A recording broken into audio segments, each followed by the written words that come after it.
Alright, ladies and gentlemen, my name is Shane, that's Shane's Games, and today we're going to be playing Pyre for the PC, picking up where we left off yesterday. Since this won't be our first time playing it, if you want to see how we got to where we are tonight, look at my info below. You see a link to my YouTube channel where I archive all my streams, not just this game, but every game I've ever played live. So if you find yourself in the mood to see game played start to finish, might be a little obscure, unusual, or nostalgic, feel free to click over there, see what we got available, and throw me a subscribe if you are so inclined. Before tonight, let's get back into the game. So last time, we had some wins, we had some losses, but we eventually did send Sir Gilman home. So we've had 5 Liberation Rites. We have sent 4 of our friends home. It's not perfect, but it's not terrible either. But the end, it is coming, possibly tonight. Real gamers don't use menus, the game is so easy. We've had to deal with some games that do not have menus, it's very weird. Marksman! I got a job again, so here comes the money. Marksman, thank you so much for the 500 bits. I appreciate that. Everybody's getting RPG emotes tonight. Thank you for everybody sending those.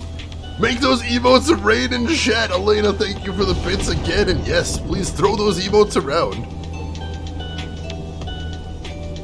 Marbles on stream. I actually have a bunch of filler games, but I like it if I don't have to resort to a filler game. I like it when the schedule works just right. I like that a lot. Alright, so let's see who wants to chat. I'll go ahead and clear out the new pages in the book as well. I think I get an achievement for this, which is why I keep clearing out the pages even though I'm not reading it. And we got Bertrude. Following the successful outcome of the Liberation Rite, you find Bertrude muttering something to herself. You hear some of the words as you approach. Shouldst thou seekest darkness, then may nightfall come to thee in time. Shouldst thou seekest courage, then may bravery soon bloom within thy heart. Shouldst thou seekest water, then may the open oceans open wide for thee. Shouldst thou seekest fortune, then... You recognize it as the Bog Benediction, though you have never heard it said out loud. Then Bertrude sees you there and cuts the chant short. Dare thee to explain thy presence, reading one? We were amidst an invocation, which must now begin anew. 'Tis for the Worm Knight, if thou needest know, to speed him on his homeward journey. The Worm Knights are a distant kin. Unlike their ilk, ours have been but passing interest in the sea. There, within those depths, we have long seen that which is to be seen. Nevertheless, the distant kin is kin. That foolish Worm Knight, surely he could have never survived these years if not for divine need. Thus, we provide him more. Then perhaps... The Worm Knight, easily understood as he is, perhaps he shall turn out to be of some small benefit, as part of Sandalwood's designs. She glares at you intensely for a moment. Mistake thee not these actions for affection, nor for a longing for the loudness of this place to escalate ever again to volumes such as only incessant shouting could achieve. Now leave us, reading one. This invocation must be finished ere the Worm Knight finally arrives upon the shores beyond this land before his homecoming. She turns away from you and then begins her chant again. And then she repeats the beginning right there. You leave her to the benediction. The Worm Knight's absence is already felt. You know, however, that he will strive with all his might on your behalf there on the other side. A story in 3 emotes.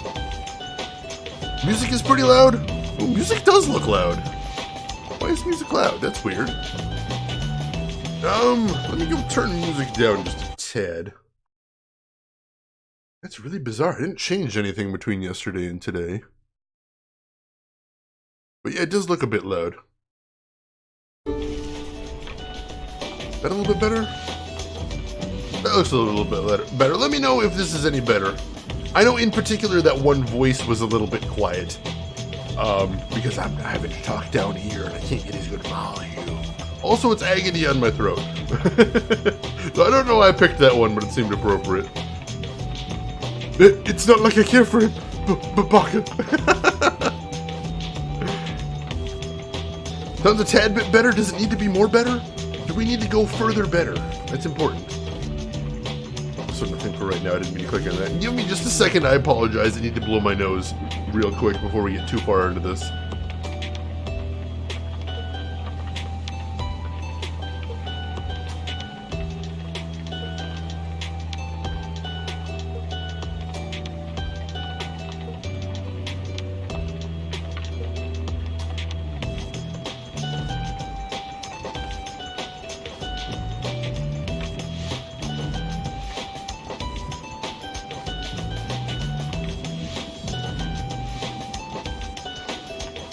Further, better, you say. We need to go deeper. All right, we can do that. We can do that. Turn it down just a tiny bit more. All right, that looks a bit more about where I said it. Hopefully that'll be good, but let me know, as always. All right, so here's the thing. I haven't actually planned who we're gonna send home next, so I need to take a good hard look at the roster. Or who we're gonna attempt to send home next.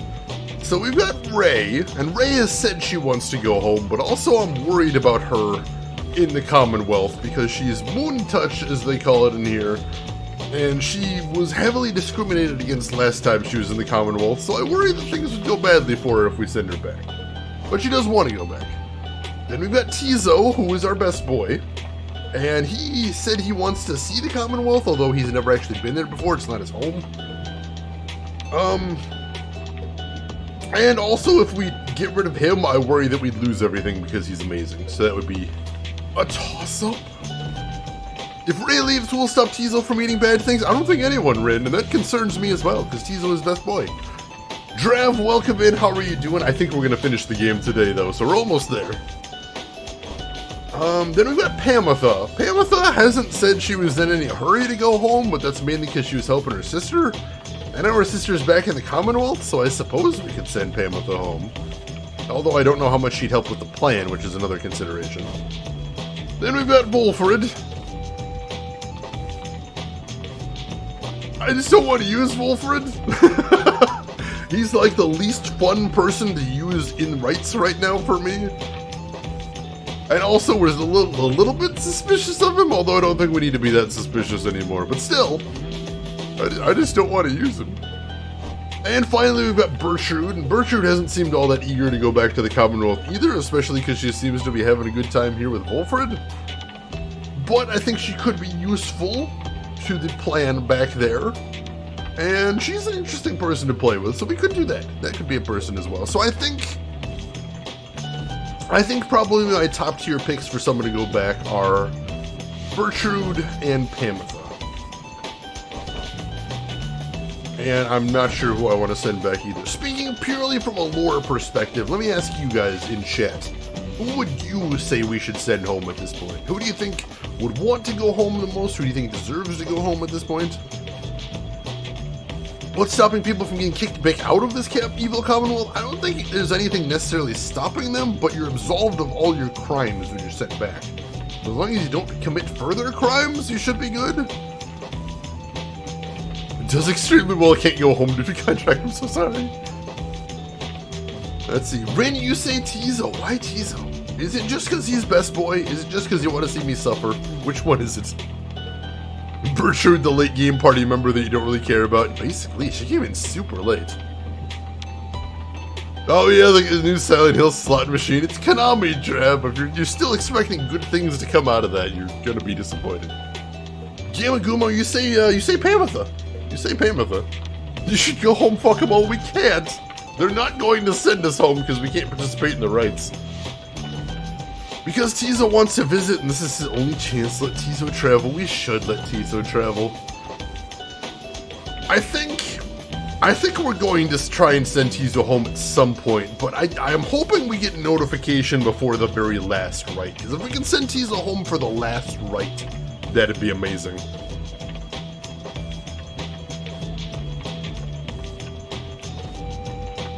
But I don't know if that's an opportunity we're gonna get. Stop being greedy with Tizo. You're right, Rin. I should think about what Tizo wants, and Tizo wants to go explore the Commonwealth.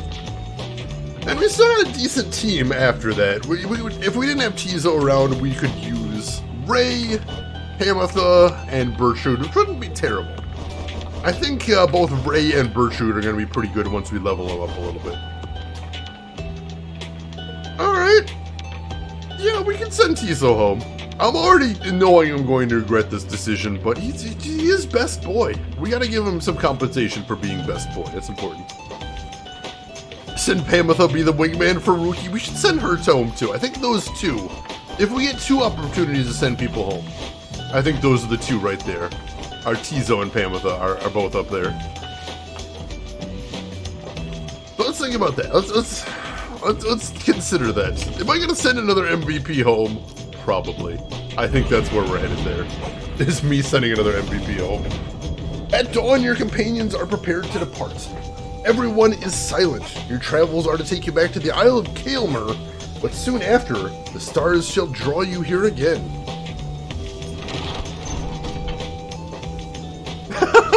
Whistler, that emote combo.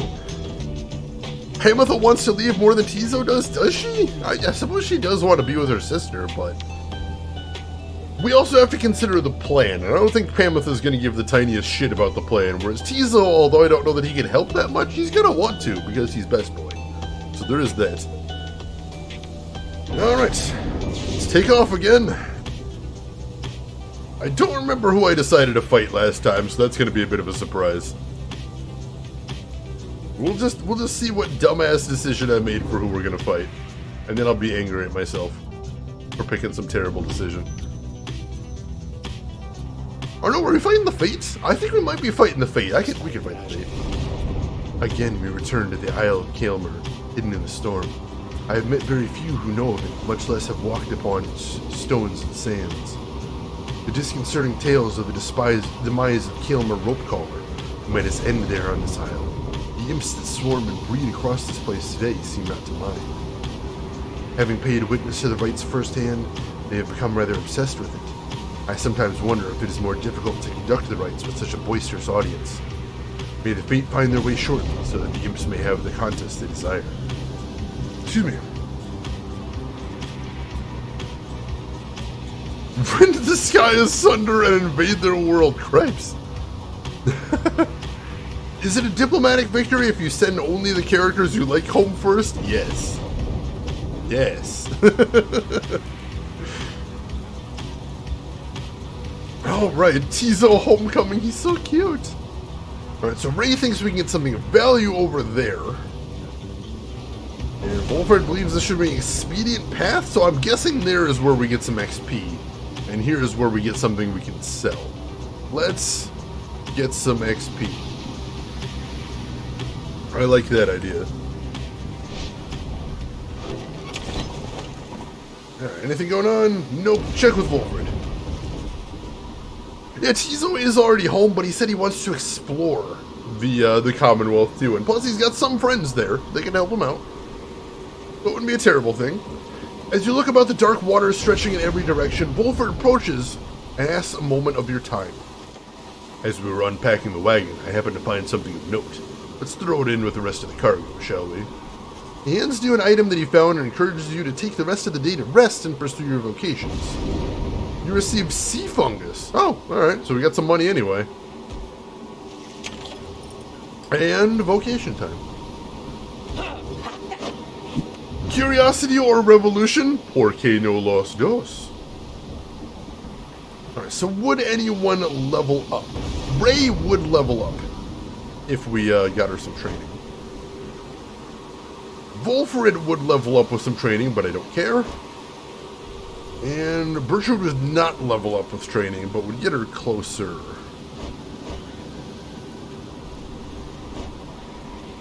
Well,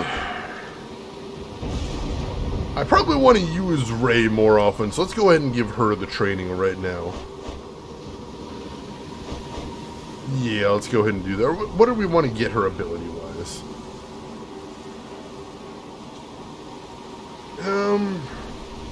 While sprinting, Ray slows down nearby adversaries. I kind of like that. That is kind of neat.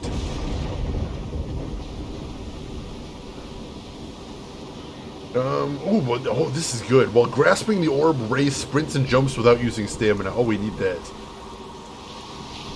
We need that real bad. Holy shit. So I guess we're going to have to go for Quick Fling instead if we want to get Dark Vigor. And I really do want to get Dark Vigor. It's going to be hard to get, but I think we can do it. She does have a lot of inspiration. The Tizo spin-off where he comes badass. He already is a badass. In my heart. Yeah, let's go ahead and mentor her. You would teach me more about the rites? Ray gains a somewhat stronger grasp of how to better pass the Celestial Orb through strength of will and trust in one's triumvirate, rather than dexterity alone. She nods in understanding. Alright. I feel so overwhelmed, I think, because the scribes, I think they speak to me and lift me up whenever I begin to think I'm going to fall. Alright, so we'll give her Quick Fling, which we don't use often, but that might be a thing to use if she has it, and it'll work towards Dark Vigor, which I want really badly. The orb is from the stars, I think? Or maybe even is one? I mean, could be. I don't know. Not gonna roll anything out. Oh, hey, a passing skill chain I'll ever use. I've tried to use Toss In before. I tried to use it with Sir Gilman, but it turns out when Sir Gilman doesn't have hands, he can't actually throw the ball very far. So that was unfortunate. It's kind of fantasy basketball is the way I've been thinking about it, basically. Alright, let's continue on.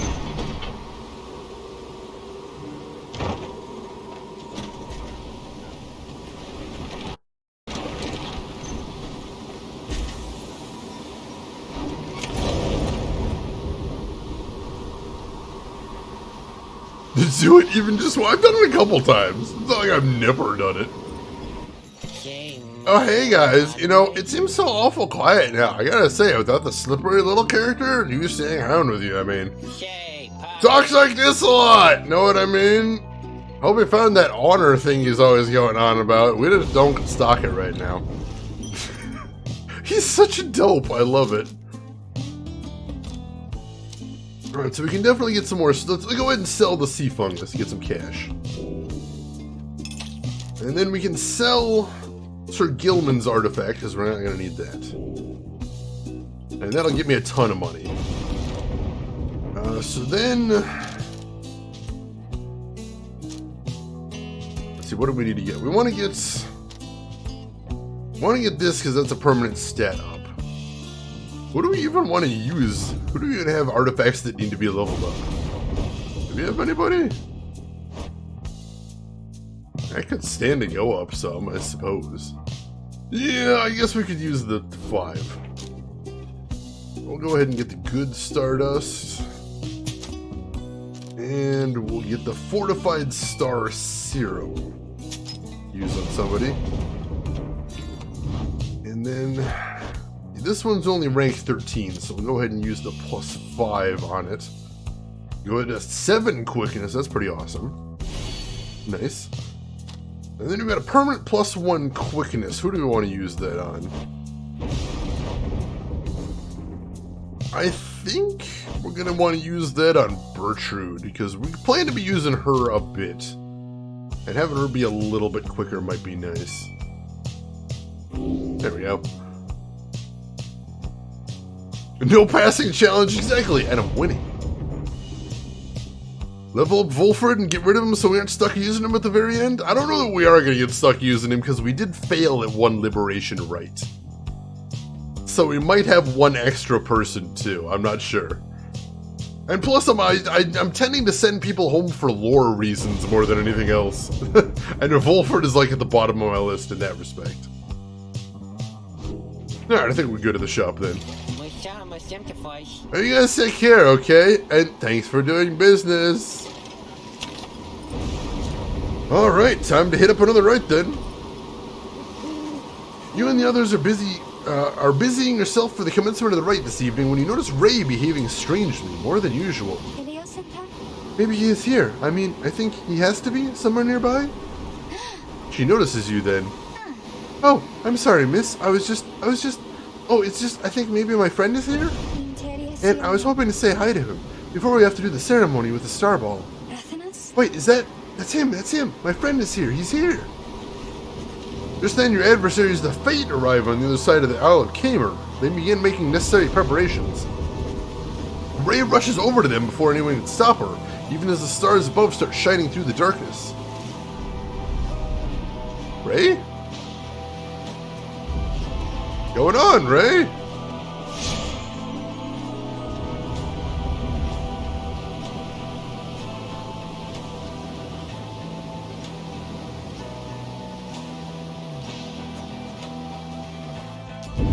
Reader, it seems the stars once more have mustered wherewithal to usher in the rites.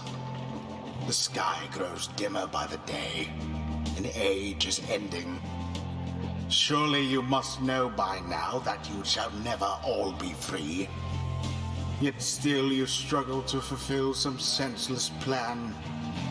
But I digress, of course. Some of us still honor the tradition. Some of us hold dear the teachings of the scribes. Ah, hello again, hello! Why, hello indeed, young one. We are the Fates, and once again we hail you and all of the Nightwings. Thanks. I was wondering, may I speak to your son? I do not see why not, but let me see here. Almer, where are you? Begging your pardon, young one, but my son, he is not always punctual, you see. Hold, I shall go and fetch you. Oh, okay, I mean, my friend, I hope he remembers me. You? Wait, where's father? Father! Oh, hello again. Your father, he went looking for you. Did you not see him? No, I did not see him. This had best not be some Nightwing's trick, or else I'll... Ah, there you are, Almer. Our cordial adversary wishes to salute you, I believe. Oh, that's right. I mean, here, this is my salute. I am saluting you. It's nice to see you, and may the scribes watch over you, okay? I want them to watch over us as well, but maybe just this time, or not just this time, but this and other times maybe. They can watch over all of us, okay? Two of them stand and watch as Ray skips over to rejoin your group. An unusual sort, that one. She is. She is about your age? Father! How forward? Excuse me. Let's see, will Ray ever take the sticks out of her hair, or is she like a druid? I assume she's kind of druidish. Druidesque. Kinda.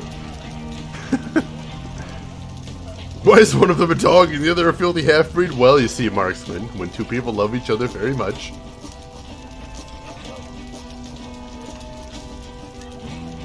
How long do you have left? I think we're going to beat it tonight, Drev. I suspect tonight we are going to be beating it. I'm back. Sorry I'm late. I'm ready now to do my part however I can. That was weird. Choose now, your band of traitors. Oh my god, shut up!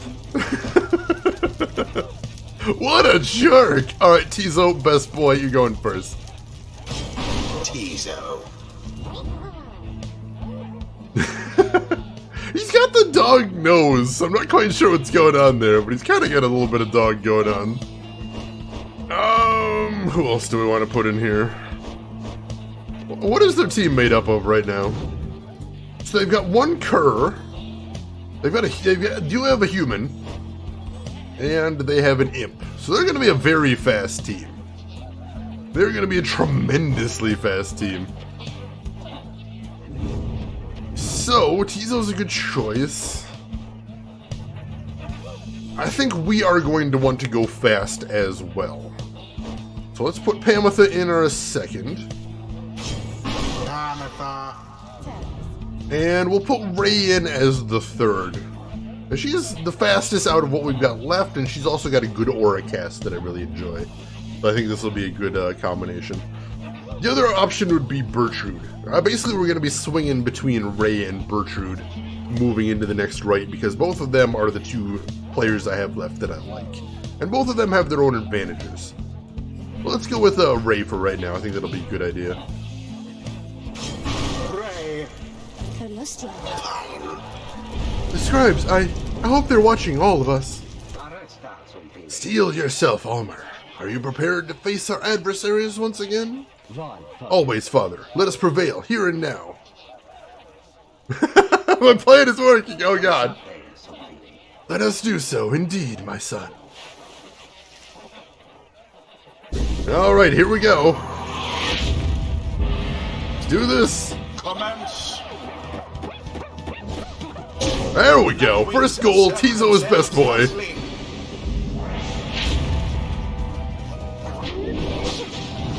Oh, I didn't get the banish. Shoot. Oh! Oh my god, that was so close. That was so close. No, wrong button. Why are you tossing? I was trying to get her to aura cast. What the heck? Oh my god, what is happening? Oh, she can't aura cast while she's holding, right. Alright, maybe I should have warmed up first. We're in bad shape. What are you doing? Put your mask back on. We're in the middle of a rite. Oh, I know. It's just, I wanted to say, I think you were very brave, is all, I think. Because we've encountered many triumvirates by now. I mean, we have the dissidents, and the templars, and... What are you talking about? Get to the point! What Ghibli are those red things? They're imps! We're in the imp battlefield right now, and the imps kind of don't give a shit about the rules, so they just sort of wander around on the field. Oh, I'm sorry. I didn't mean, my name is Ray. I wanted you to know, my name is Ray, since I know yours. I see. Then ready yourself, Ray. We will not hold back. Such a struggle it must be for poor old Dalbert and his witless son. Oh no, dang it! I dodged in the wrong direction. There we go. Run! Run! There we go. Alright. The Nightwings now are closer to achieving victory. Oh, dang it! Got dunked on right there. There we go. Nice! Alright, so 2 or 3 more goals and we should have this one. Oh, wow. He's about to do a huge self-destruct right there. Alright, 1 more goal and we got this. Now go on, just once more. There. Oh no, I missed! That's shameful. Shameful is what that is. Oh, God. Oh, nice! That was close. That was... You left yourselves wide open. I couldn't see where the ball was. I got confused. Too bad. I got super confused there. That was my bad. And it is done. We win, though. The Nightwings prevail again. Not the cleanest of games, but I'm gonna take it. Scribe shall simply smite them down next time. Probably not. Go home, voice. You're drunk. Thus end this night's proceedings. Shameful? It is shameful. It's true. Shame is games. Wait. I'm sorry. I just wanted to apologize, I think. Why, young one? You must not say such things. You are one of the Nightwings, the most envied of all triumvirates. We aspire to your greatness and your legacy. Father, please, no more of this. They have prevailed. We need not grovel at their feet. Ulmer. Is it Ulmer? I just had a question. Ask quickly and then go about your business. Oh, would you be my friend? Huh? What? I was wondering if you'd be my friend, because I don't have a lot of friends, and you're brave and gentle with your father, so... Oh, ho, ho, ho. I shall see you in a little while, my son. What? The scribes, were they not friends? I chose to think they brought us here, to be closer together, not to be apart. The rites do tend to teach something of trust.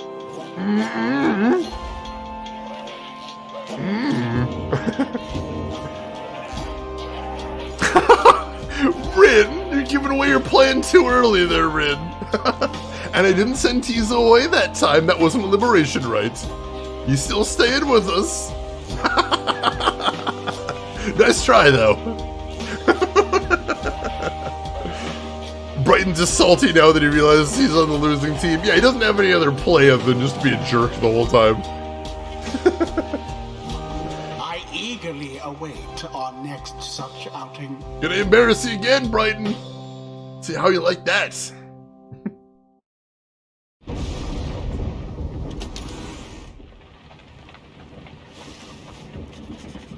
Inside the wagon, after prevailing over the fate, Pamitha is discussing aspects of the outcome with the others when the lone minstrel seeks you out.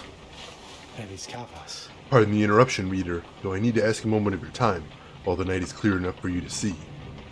Please, come have a look outside. Perhaps the news of your next destination may further stir the hearts of your companions.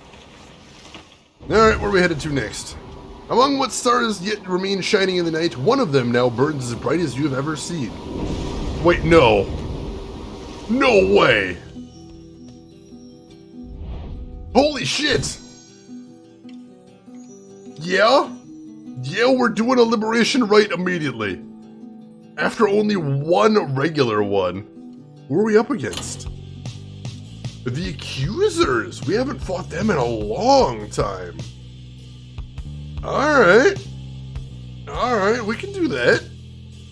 Probability of plan success up to 79%. We're doing well.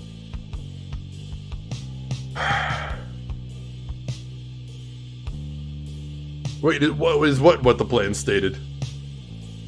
I think I missed something. You kids play nice and safe, and if you can't be safe, name it after me.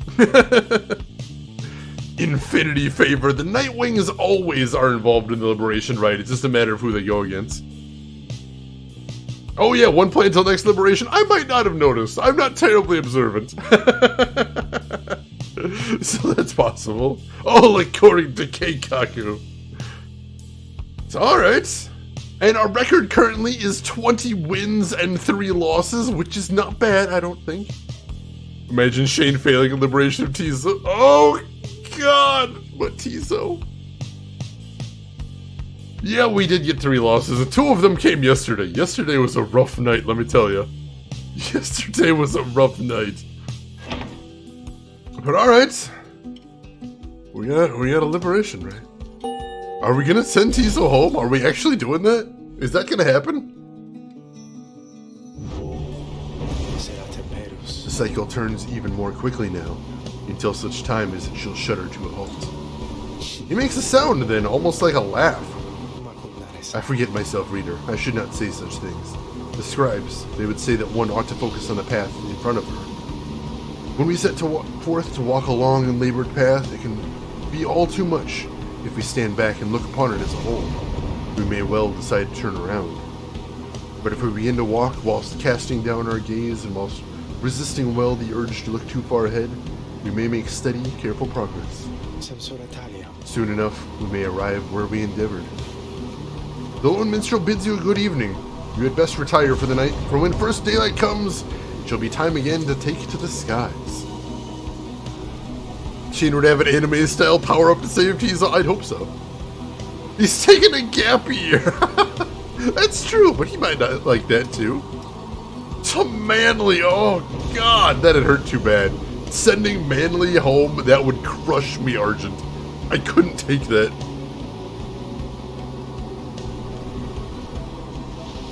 Godmother to baby Tizo's? Alright, yeah, I have to send Tizo home now.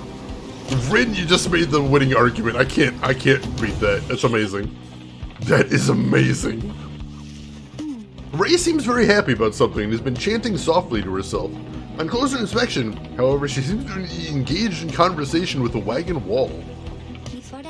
And so, after the rite, he said to me, I think he said to me, farewell. Can you believe it, little brother? He said that. Then he left to go find Mr. Delbert, who went on ahead.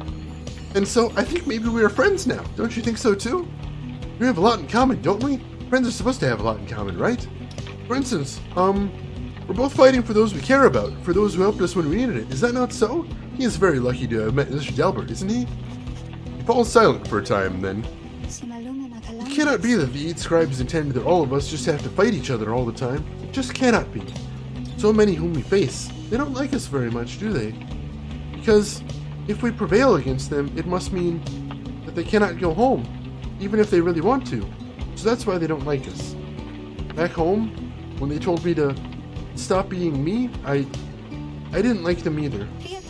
You want to know what I think, little brother? I think the scribes put us together in this so we can learn from one another and grow closer together as friends. That is what I think, little brother, and I told them so. And maybe the next time I see Ulmer and Mr. Delbert again, they'll be happy to see me then. She bounds off, noticing you as she goes. Hi, miss.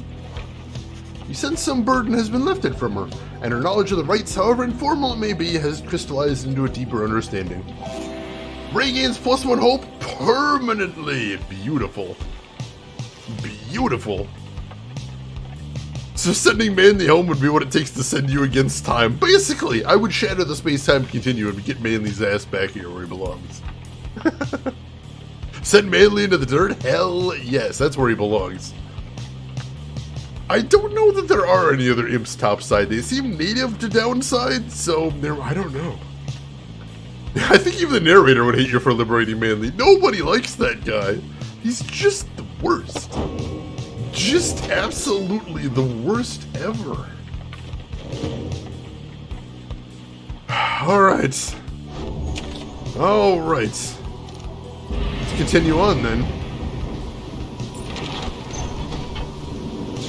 We have seen that cross-species love is real. I don't know how the biological aspect works, and maybe I'm not super curious about that part for my own sanity, but the love is real. The love is absolutely real.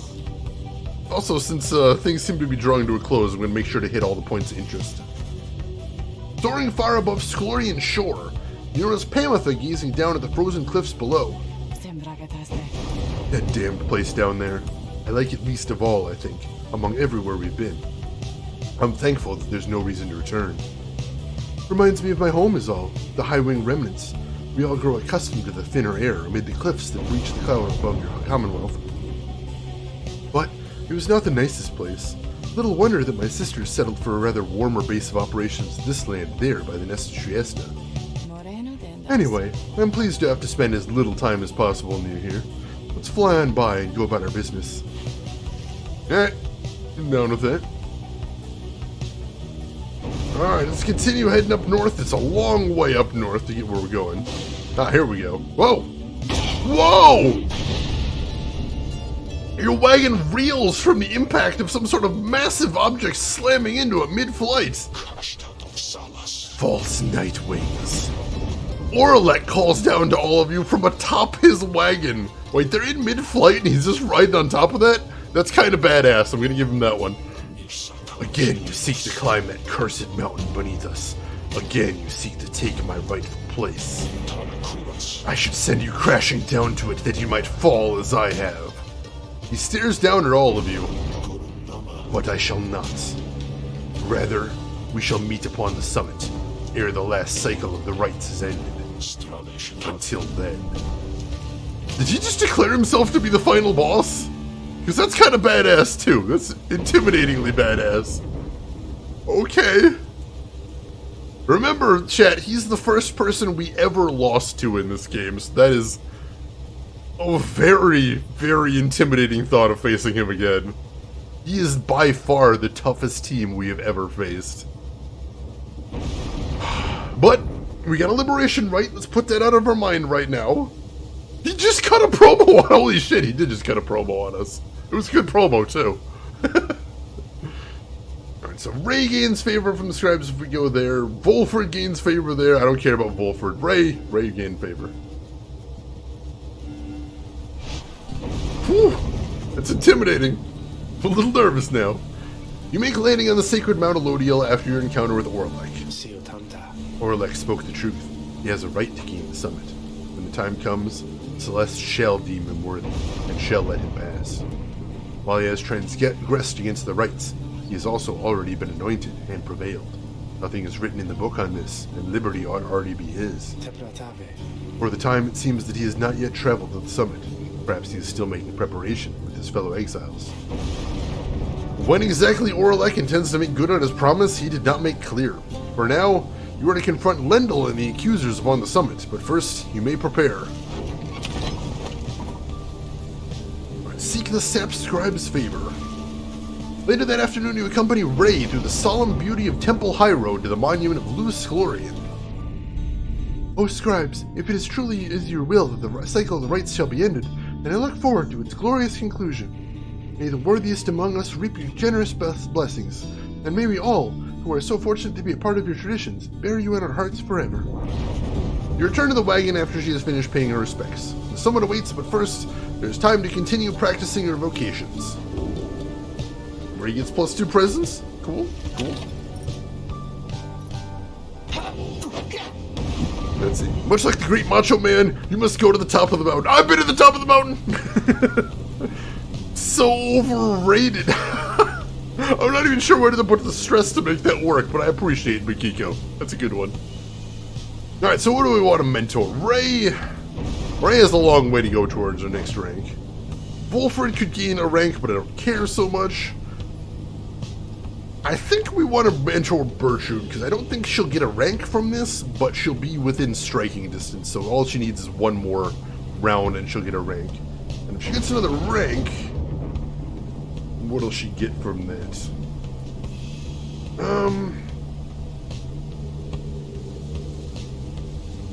Oh, we need to get Sudden Blast. We absolutely need to get Sudden Blast, because she's got a really cool Aura Blast, but it's really slow.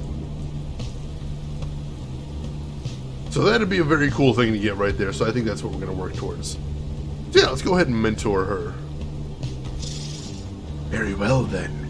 Educate us if thou canst. You and Bertrude go over her understanding of the aura and its connection to her presence, both physical and spiritual. The discussion proves informative.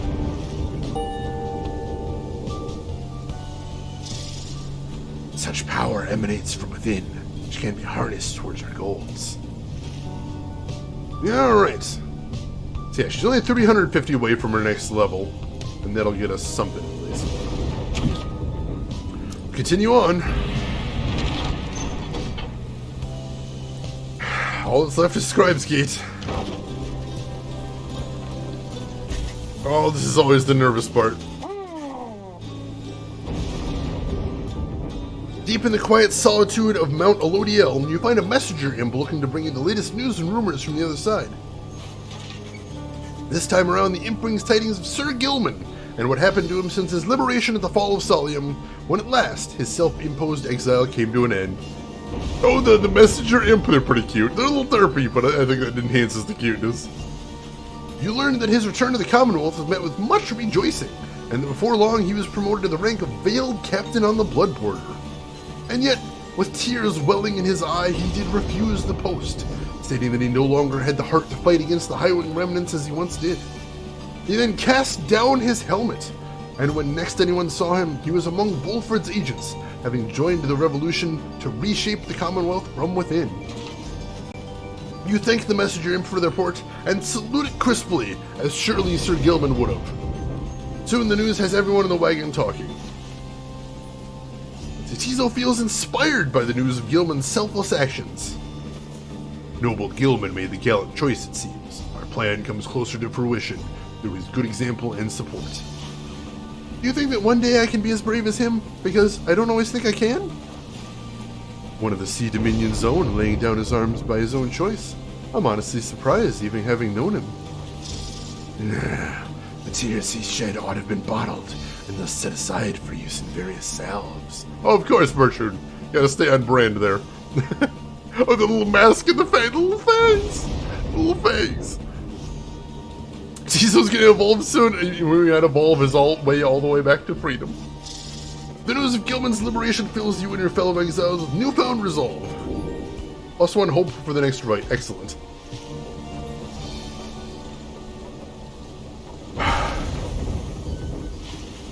You are returned once more to Scribe's Gate, where the Gate Guardian awaits under a dim sky. The exiles of the Nightwings, and you, Tariq. This is to be one of our final meetings. Greetings, Celeste. The Nightwings are prepared, and afterwards, I would have words with you, privately, if you please. Seems to me rather late for words now, Tariq, but I shall hear them, once your charges cross the gate. Now all of you, come forth. Please state your names and what it is you seek whilst crossing Scribe's Gate. Once more your companions cross the gate one after another, and once more you follow them in turn. Celeste regards you all, then waves you through towards the summit. Gate scribes bid the Nightwings welcome. Go forth with glory. And Tariq? Aye, Celeste. You may rejoin the others in a while. For now, I would hear those words of yours. Certainly, Celeste. Everyone, I shall see you shortly. Stuff going on between them. I still want to know that story.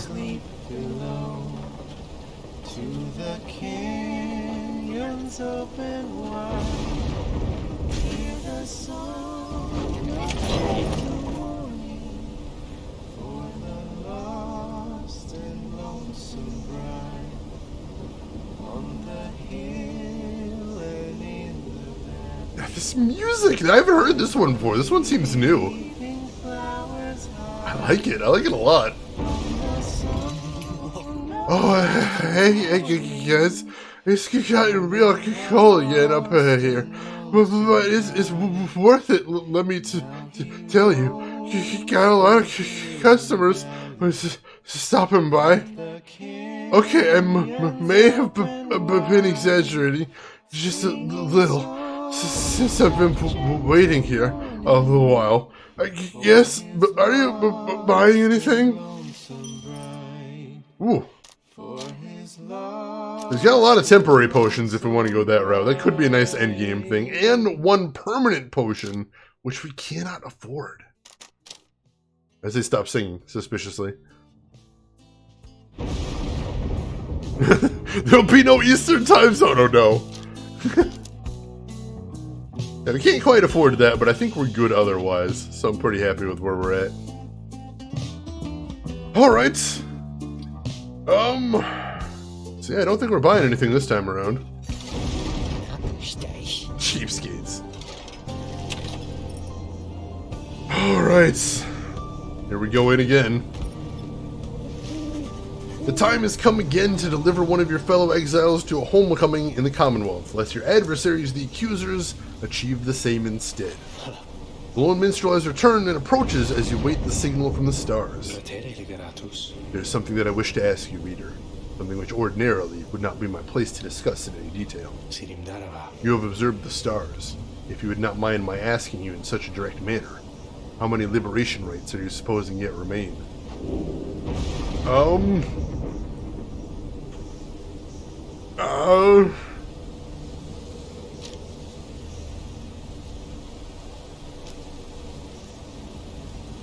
I don't think this is the very last.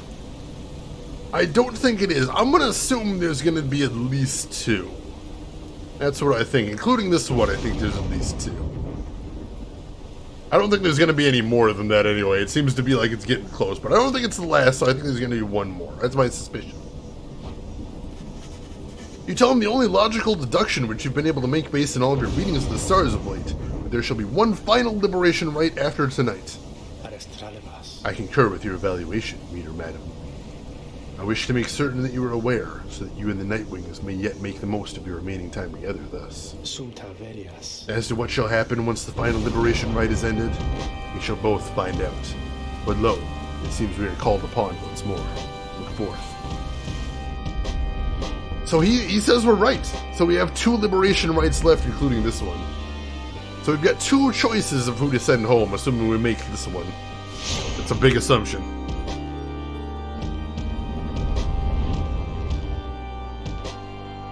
Oh man, the tension! Palpable, ladies and gentlemen. Can cut the tension with a knife. Reader, I would ask that you think back for just a moment, if you please.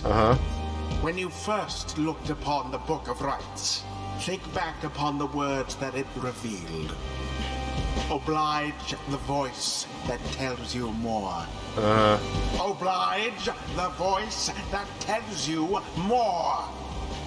Would that the scribes were here among us still.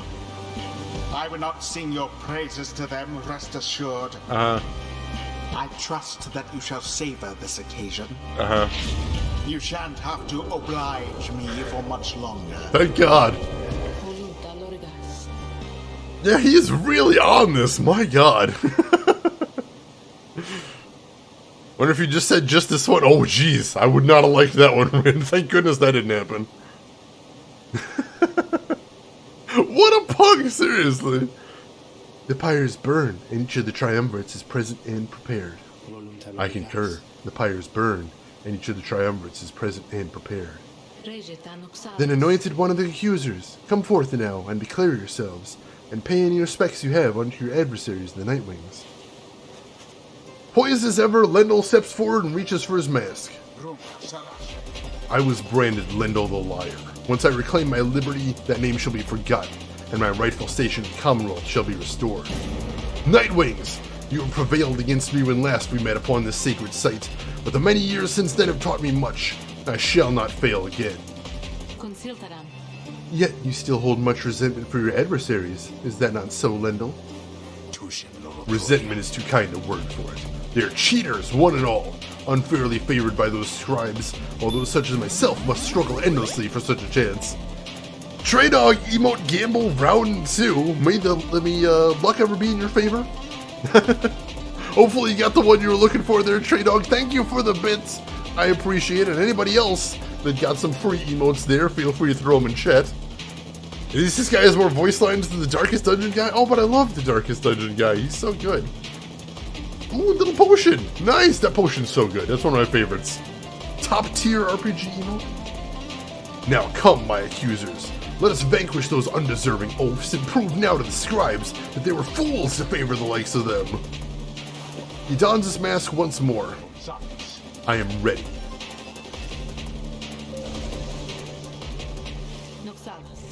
Nightwings, your choice. In whose name shall you conduct this liberation rite?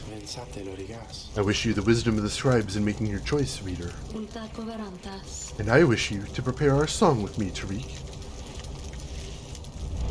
Whom shall you attempt to send home this time? Alright, so we've got 2 rites left. So the question is, do we attempt to send Tizo home now, or do we save him for the final rite?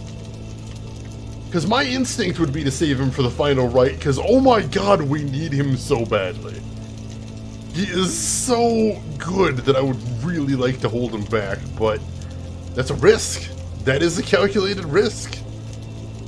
If we don't send him back now... And honestly, I wouldn't be terribly opposed to either Ray or Pamitha, but Pamitha's the one we discussed before sending back. And she'd be a rough person to send back as well, but I think we can deal with it. I think we can deal with it. Gamagumo, you say save him? You don't have a chance either way. Ouch! Ouch! Tizo must be Friso. Is it really that well calculated? Really? I mean, not great. Sandalwood's not even eligible. He's not able. The only 3 we could send back is Tizo, Ray, and Pamitha. Look at him. He's unworthy. Says right there he's unworthy. Gamagumo says Pamitha. Rin says Tizo. Marksman says Ray will be fine. Let's see, I think, Marksman, I think you're voting Tizo? Is that what we're doing? Ryan is voting Pamitha as well. So we've got 2 votes for Pamitha and 1 or 2 votes for Tizo? No, Marksman voting Tizo as well. Oh, jeez. Alright, John's voting for Tizo as well. I'm nothing if not open to doing terrible, dumb ideas. Okay. Okay, with the final boss approaching, let me send my best player home. Normally, I would say, screw you guys, I need to hang on to him, but Tizo is the very best boy. So even if I was able to not send him home this right, we've got a second opportunity later on. And 2 opportunities to send the best boy home? That's compelling. That is compelling. Democracy! And hey, Nazaran, welcome in. How are you doing today?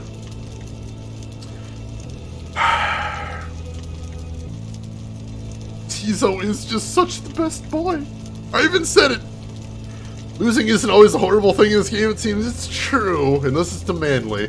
I don't think we're gonna have to face Manly again anytime soon. Knock on wood.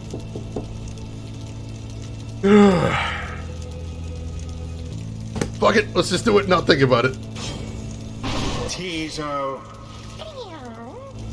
Tizo seems stunned by your decision, though he is very grateful to you, but for it all the same. Tizo. Who shall lend him support? That's a good question. That is an excellent question. So what's the other team look like? Oh, 2 demons and a human. Alright. Alright, that's a little rough. Oh, he's got extra powerful banish. He moves faster with the orb. Oh my god, he's got faster stamina regen. And the demons can double rush. Oh, all of them have extra powerful banish. And bigger auras than normal. Holy shit. Alright, that's a dangerous team. And knock on wood can mean punch Manly in the face. I'm down for that. Heck yes. Hey, Fatalis, welcome in. How are you doing today, Fatalis? Good to see you. I think we're gonna take Pamitha and Ray. Because I think having a Ray's Banish ability against those demons is gonna be really nice. Because we're not gonna be able to banish them just with our aura, because their auras are too goddamn big. That's basically our only chance we have to banish them then. Tribble, you're gonna throw me on your phone and lurk till bed? Alright, well, you have a good lurk, and I hope you have a wonderful rest, Tribble, and thank you for stopping by as always. You take care of yourself, and we'll see you again soon. Yeah, I think that's the route we want to go there. I think that is what we want to do. So let's actually have Ray be our second. Let's have her be our second, and then we'll have Pamitha be our third. Ray! Oh, I can help? I think I can help. I hope so. And Pamitha. This one's more for you then, reader darling. And I suppose for him.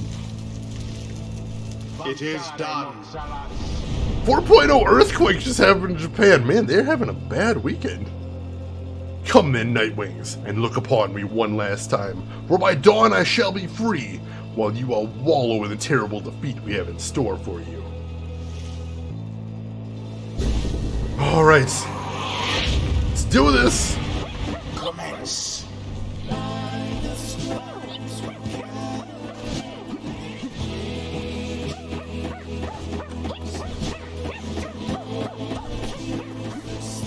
Tizo's first, because he's best boy.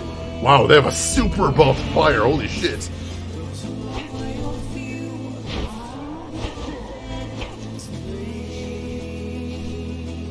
Oh, dang it, I'm like, can I even grab that there?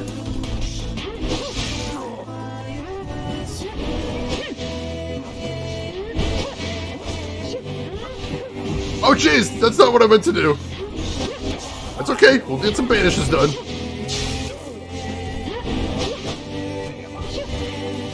Run! Run it in! There we go. Alright, we're getting there. The fields are getting crazy? They are. They really are. The final field is always kind of this one, but it changes after every goal, so it's really unpredictable. You, imp! He singles out Tizo from across the sacred grounds. The indignity which you have wrought upon me all these long years, tonight it shall be washed away as I at last return to my post. I forgot about that. I forgot about that. Their team specifically blames Tizo for keeping them away from the Liberation Rite in the previous cycles. This is so perfect that we're trying to send Tizo home now. Oh, that is exciting. Long had I toiled in this abominable place, only for you, pathetic wretch that you are, you of all things, to thwart me and my accusers in our moment of triumph. It was small consolation knowing that the Nightwings fell apart soon after, a misfortune which you doubtless wrought yourself. As for we have clawed our way back to this mountaintop, you sniveling, loathsome little beast, and this time things are going to transpire in a very different manner. Just you watch! But Tizo stares right back at him, betraying no emotion. But then, he claws at his mask. Certain imp expressions resist translation. Suffice it, Tizo does not hold Lendl in high esteem.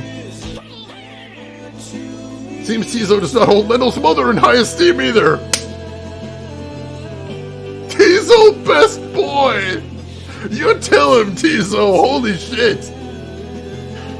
He then dons the mask once more. Why, you! How dare you raise your weakling voice at me! You blasted Nightwings! Would that we could all go free, that I might have you all arrested and then sentenced once again!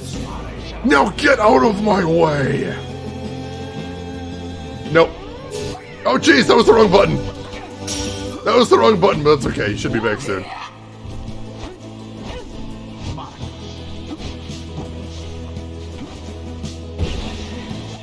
Tizo, run it in! Run it in, dude! Oh, he dropped it!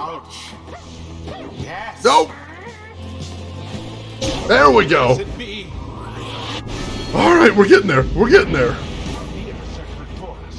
Now, accusers, grant me your auras and your anger, that we might finally secure our rightful victory against these demons whom we face. Are they gonna cheat too? Why do all the teams cheat on the last one? Oh! He is channeling the auras of his triumvirate, and their strengths combine with his. This must be the Aura Gain, a secret technique developed by the accusers to ensure their victory in Liberation Rites.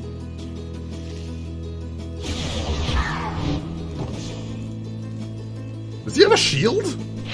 Does he have a shield? Mendel certainly enjoys a rousing speech, though talk means nothing in the rites.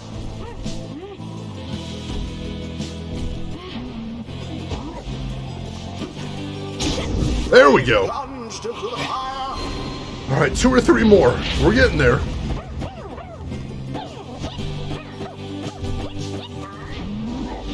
There we go. Did it. One more. One more and we got this. The rite has nearly ended. Oh, dang it, vanished. Be gone.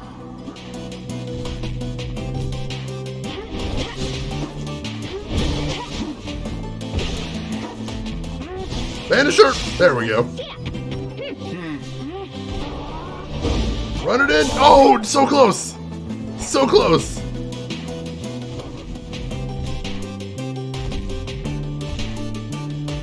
And Vanisher. The orb. My orb's free. Oh, dang it. Why is Tizo Infinite Vanish? What did he do? No! There we go. Why is Tizo Infinity vanished? I might have missed something. Oh, dang it. My bad. There we go. You go ahead and grab the orb. Up.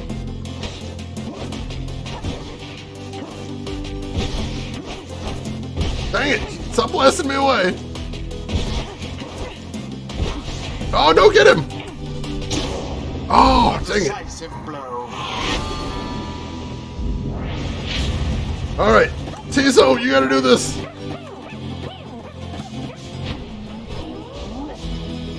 And there it is. Boom!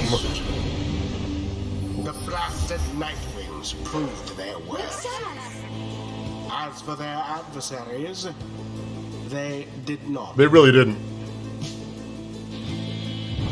Thus ends the Liberation Rite. And thus, the scribes have chosen the exile appointed by the Nightwings shall be free. Woo! Absolved of all misdeeds. Return to glory in the Commonwealth. That was almost a shutout. His adversary and all others shall remain to carry out their rightful sentences. Tizo gets glory. Blast you, Nightwings! Again, you cheated me. Have you no pride at all in this tradition?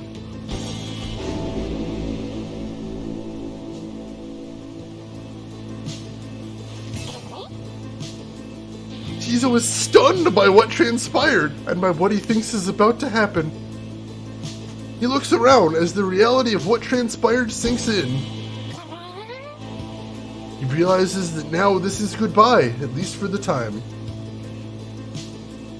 He struggles to express the gratitude he feels at having served the Nightwing for these many years. He also does not know what to expect from the Commonwealth and whether he will be accepted. Nevertheless, he vows that he will keep doing his part to the benefit of Wolford's plan. Oh, best boy! With that, he splashes into the Shimmer Pool and is gone from view. You hear him chirping one last time. Tizo wishes for the best for each of you and asks that you remember him forever, Tizo. Forever. Tizo earned his freedom. May he return in glory. Godspeed, Tizo. The cycle of the rites is nearly at an end.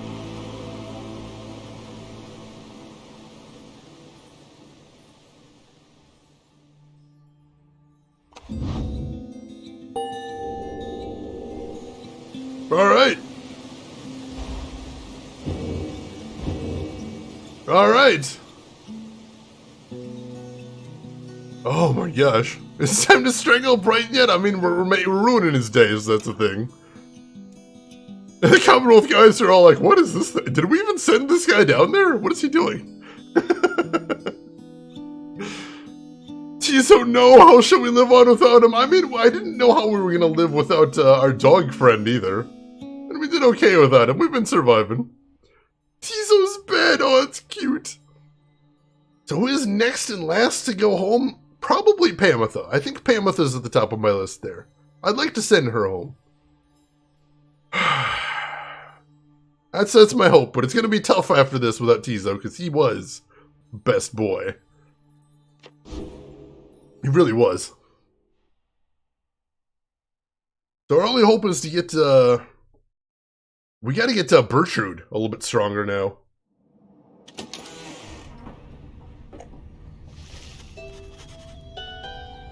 You prevailed in the liberation against the accusers. Already does the Black Wagon feel quieter than usual without Tizo, who returned to the Commonwealth. You overhear some of your companions reflecting on this. I think I learned so much from him, didn't I? Oh, cheer up already, Ray. You wonder who, if anyone, shall be among the next to go. The last light of the stars shines for us above. At this point, what is to become of our plan needn't be the subject of our speculation. I trust we'll learn the outcome soon enough. Our actions to this point shall pave the way. Perhaps our fate as well. So now let's focus on this. We stand up upon the brink of the last turn of the cycle of the rites. Soon we'll have a final chance to get one of you home. Now, reader, up for a little stargazing? Let's see where in the downside we shall be returning for these final rites. You turn back towards the darkness to look upon the last few stars, too stubborn to relinquish their light. Alright, this could be our last choice to make, as far as where to go and who to face.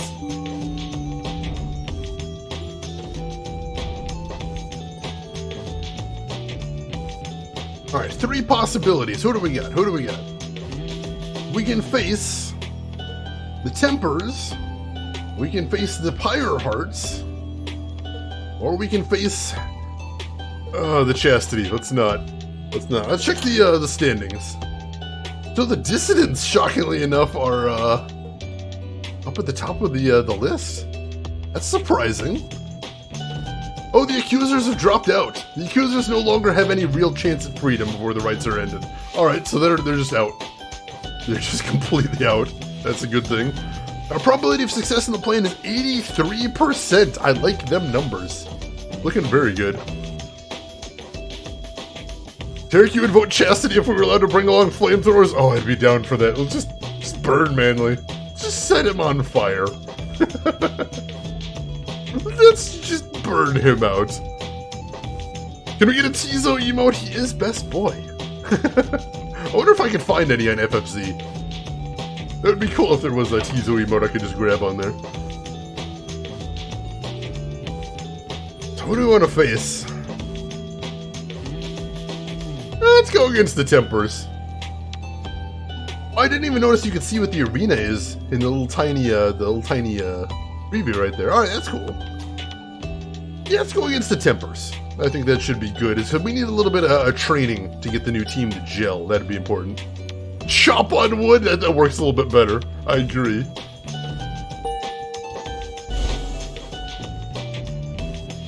Alright. Once more, you are to face the Tempers then. Although, I wonder. He hesitates before saying anything further. You cannot sense his thoughts. I apologize. I was lost in thought there for a moment. Let us make our way to the Cairn of Haub, where everyone is feeling more refreshed as much as possible. Alright. Give me just a moment, folks. I need to blow my nose again. Sorry.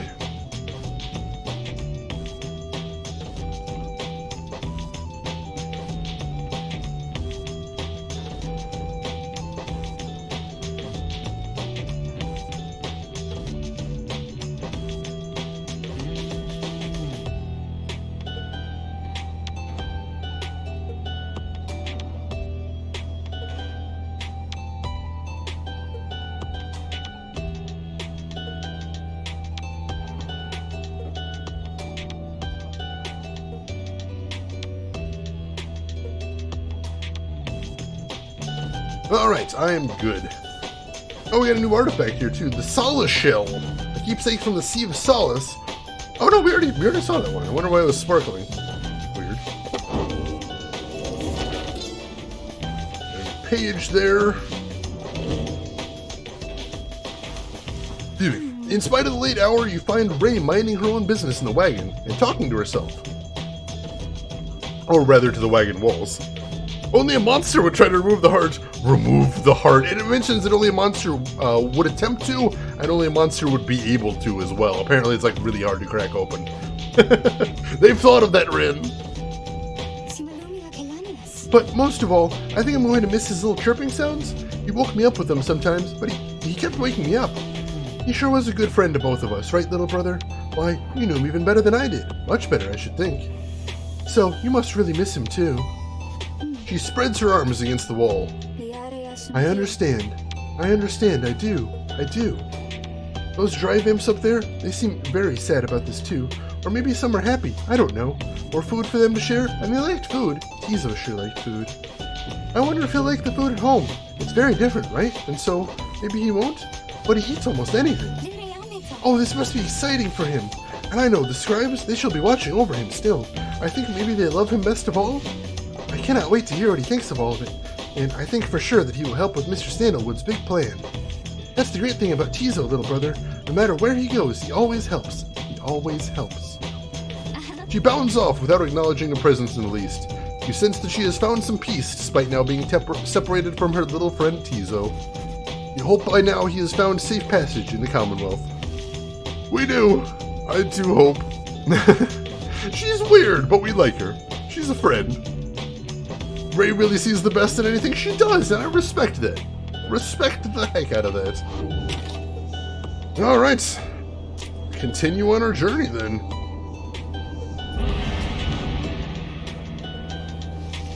It is daybreak. You are to set forth for the Cairn of Haub for what appears to be the final time.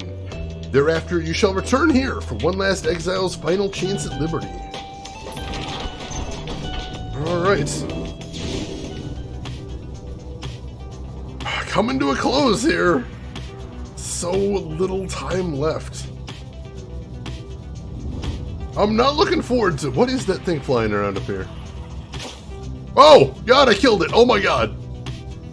Oh my god, okay. Let's just pretend that didn't happen. Nobody was watching that, right? Everybody had to turn away and do something?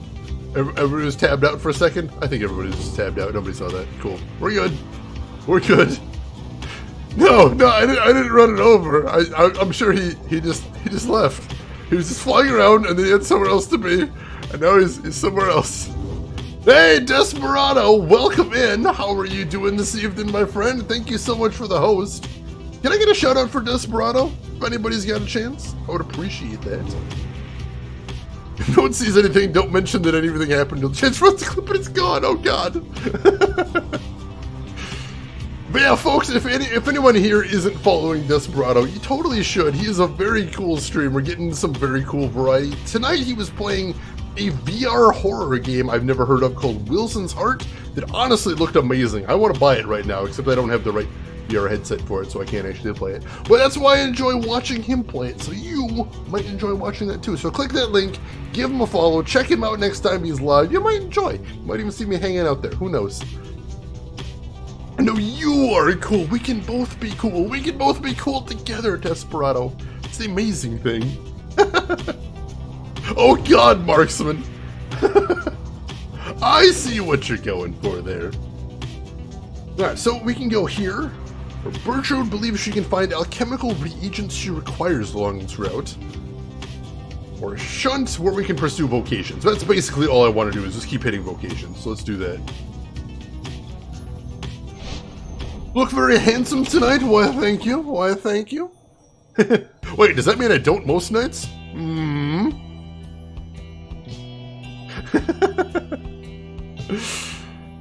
Oh, alright, so let's survey the area then. After having reached the dusty wastes of Shunt, you volunteer to survey the grounds. You prepare to head out. However, your companions beat you to it in this case.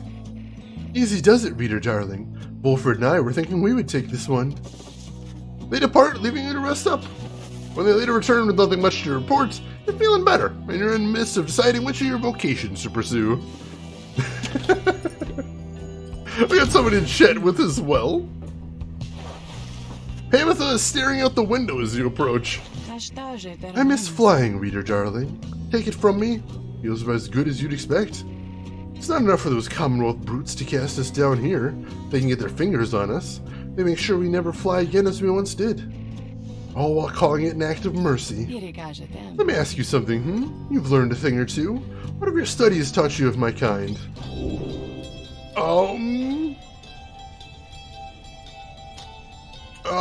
I know the long-held enmity between the Harps and the Commonwealth has led the winged race to ruin. You know, the Harps have long survived on the brink of extinction, and the warriors of the high-wing remnants are all that remain of them now. It may seem little recourse at this point than to avenge their fallen, and to see that the Commonwealth suffers in return for what has transpired. Such sympathies could not have earned you popularity, I gather, darling. In fairness, you leave out a number of atrocities my people have inflicted upon yours, but nonetheless, you seem to have the gist of it. My kind certainly aren't known for their good sense of humor, I can tell you that.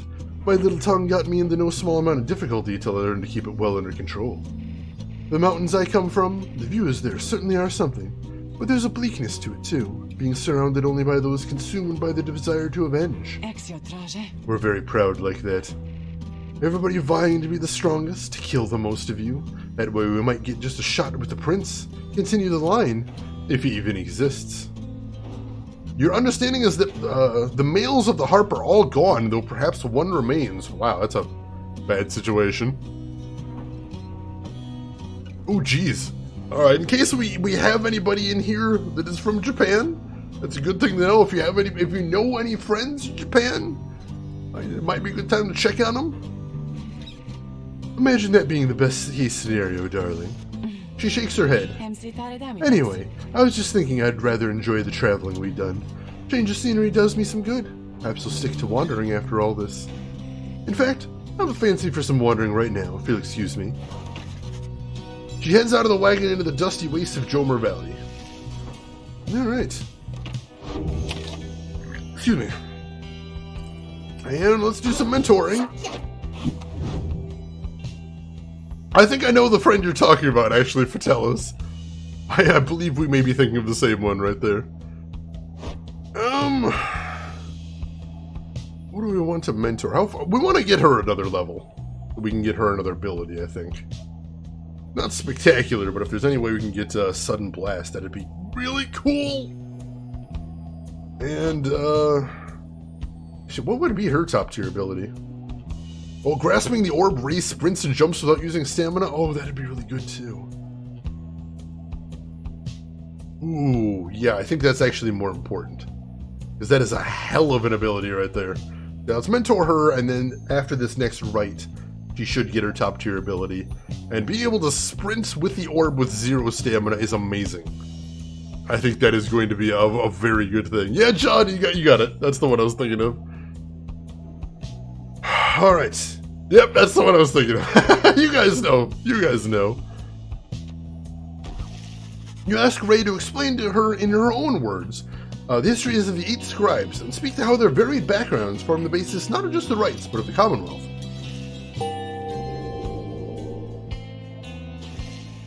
I know they must be watching still. I know it. You do believe in them as well, don't you? All right.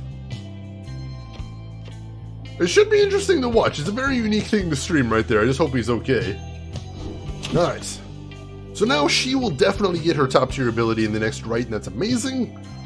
And hopefully will help us in the big finale coming up. We're gonna need all the help we can get, I'll tell you that much. But next up to the Cairn of Haub for the next rite.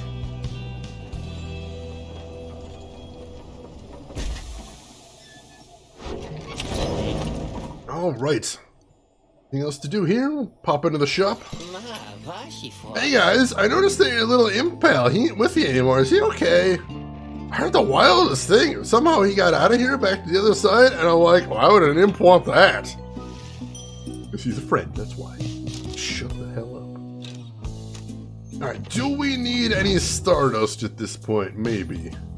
Probably not. It's max level, that's max level. It's 2 off. It's 3 off. Not really. Not really. So let's grab... Let's sell Tizo's Talisman. Because we aren't going to need it now that he's gone. And we'll grab a permanent buff. Because those are always nice to have. Alright. And what do we want to use that presence buff? Alright, who needs a little bit more presence? Well, definitely not Bertrude. Maybe a little bit more for Pamitha would be nice. Yeah, a little bit more for Pamitha wouldn't be the worst thing, I don't think.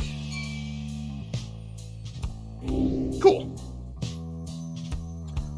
So the Nightwing's Lendl Tizo a hand? We did. We did. Alright, I think we're good there for right now. Thanks, guys. Good luck in that thing you're gonna do tonight. Alright, let's do this.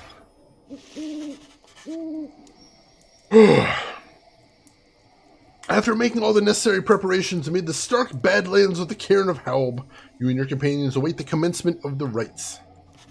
It is quieter even than usual at the onset of such events. The lone minstrel appears bearing some sort of news. I have checked, and it appears as though the Tempers have not arrived yet, reader madam. There is no sign of Ignarius or anyone. Your sigil is not set either. If what he says is true and your adversaries are not present, then you presume the rite cannot commence. However, the stars themselves soon indicate you were mistaken. Going on. Guys, what's happening? What's happening right now? Nervous. Something's going on. Something's not supposed to be happening here.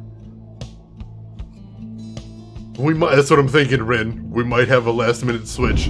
Reader, the Commonwealth, your home. Today it is aflame.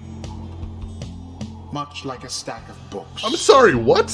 Aflame because of you. Because of your outlandish plan. Not that you care. Not that you shall live to see this place again. Your attempts at revolution shan't succeed. We'll see about that, jerkface! So by all means, keep trying.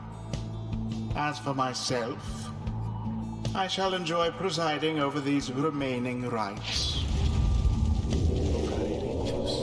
The rite is set to commence, but your adversaries, they have failed to show.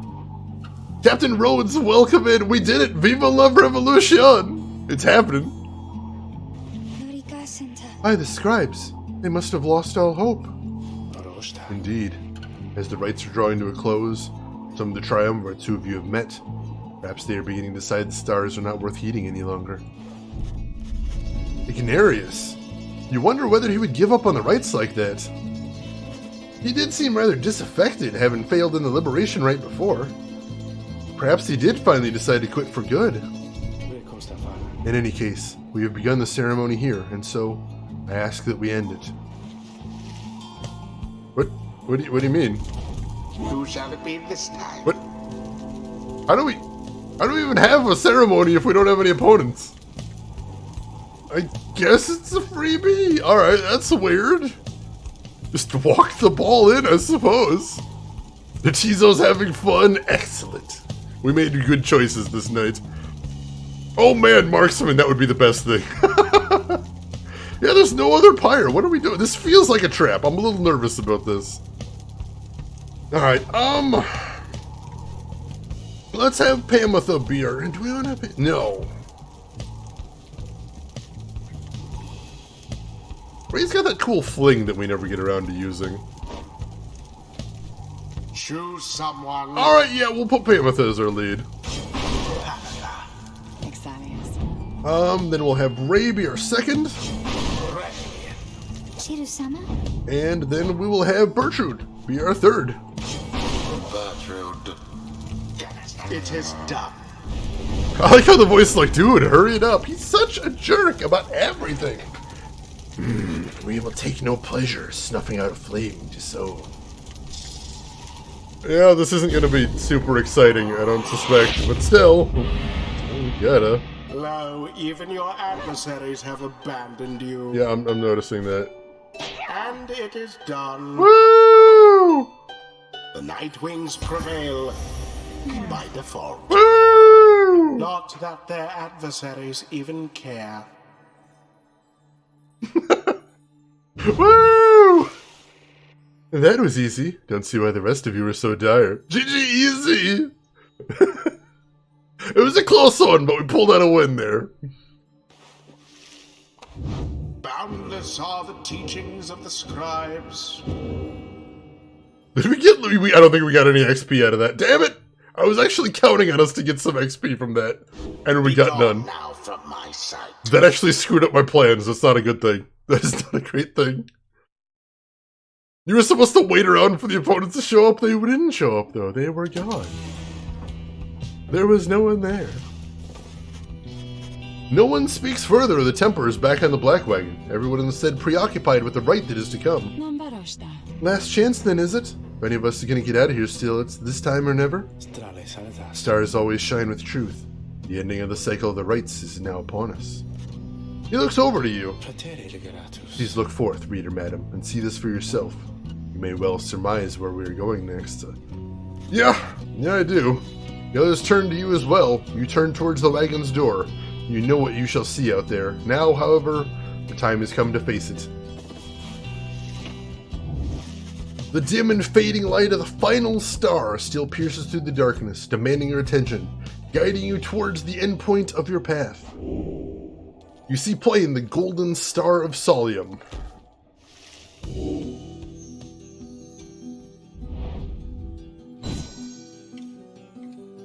You notice all the stars are literally gone. They're not even there. They're just gone. All the Titan constellations are up there, but otherwise, it's just Solium. Oh, Oralek is already on his way, and our record against him is 0-1. The toughest team we have ever faced. Only one team remains, the Harlem Globetrotters! Oh, jeez.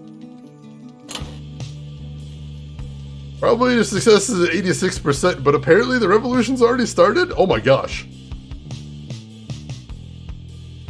And all of the other teams have just quit. They have no real chance of freedom before the rites are ended. Oh, wow. Alright. Yep. Yep. But it's getting to be that time. What if the true Nightwings killed everybody else? That wouldn't surprise me so much. I'm a little nervous about that run. Oh, let's head over there.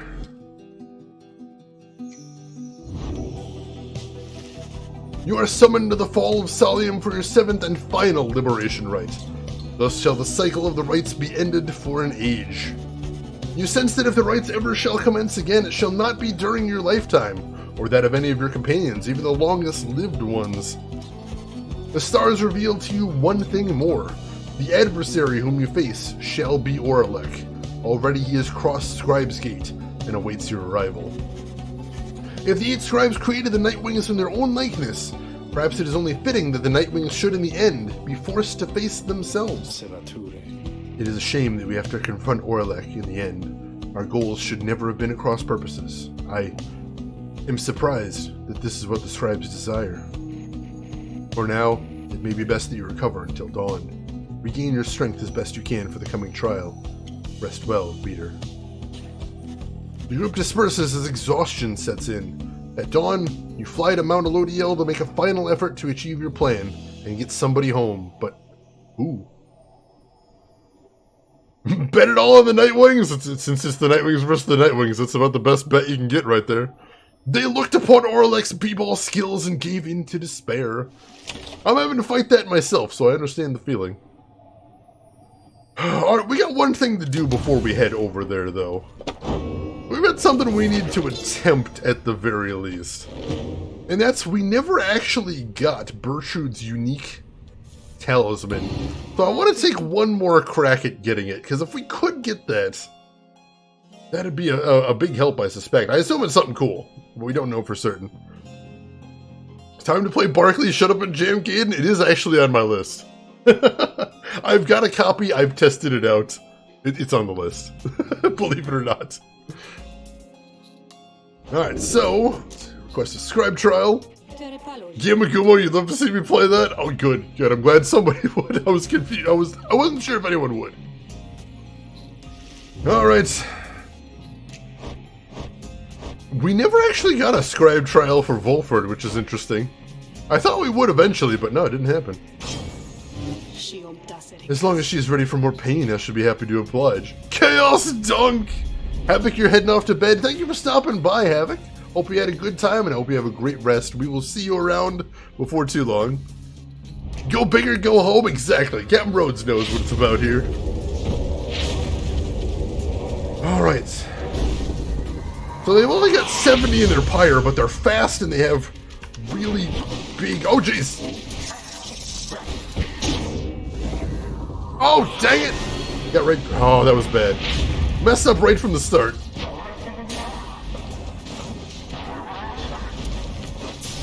Oh, dang it! I'm not paying attention here. I don't think we're gonna win this one. I'm messing this up bad. Oh, their passing game's pretty good, too. I mean, not like I know what a good passing game is. Dang it! Alright, nobody get it. You got a long banishment time. Just let me have this one. Oh, he tossed it in, that jerk!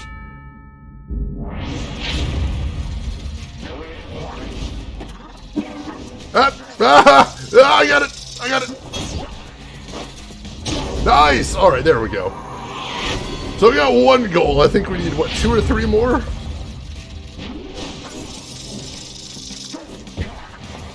Oh, dang it!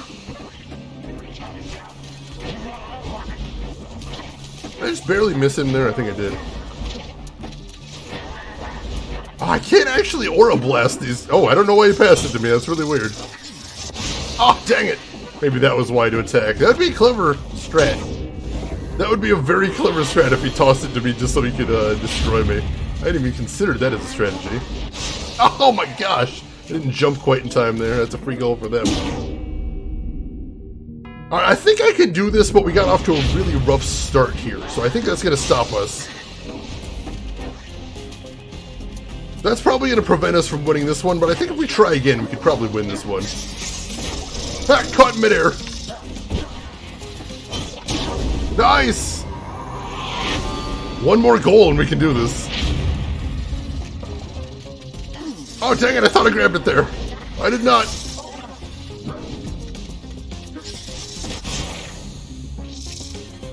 I don't know what happened there, but I'll take it.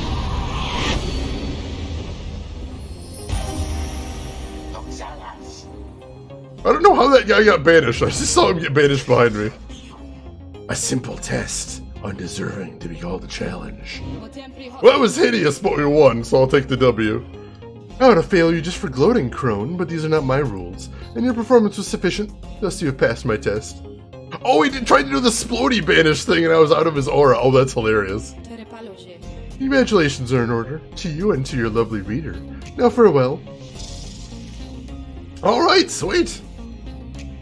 So I think everyone that we got a scribe trial for, we managed to pass. I think she was the last one. That's awesome. What's her unique talisman then is the question. Is it going to be any good? Good riddance to that mouthy wraith. Show us then what trinket she bestows upon us. Millith's Tail. Bertrude's Blast pierces through solid objects. Yes. Especially because the final trial has so many walls. Yes. Yes. That is very nice. Oh my gosh. Yeah, let's equip that on her right now.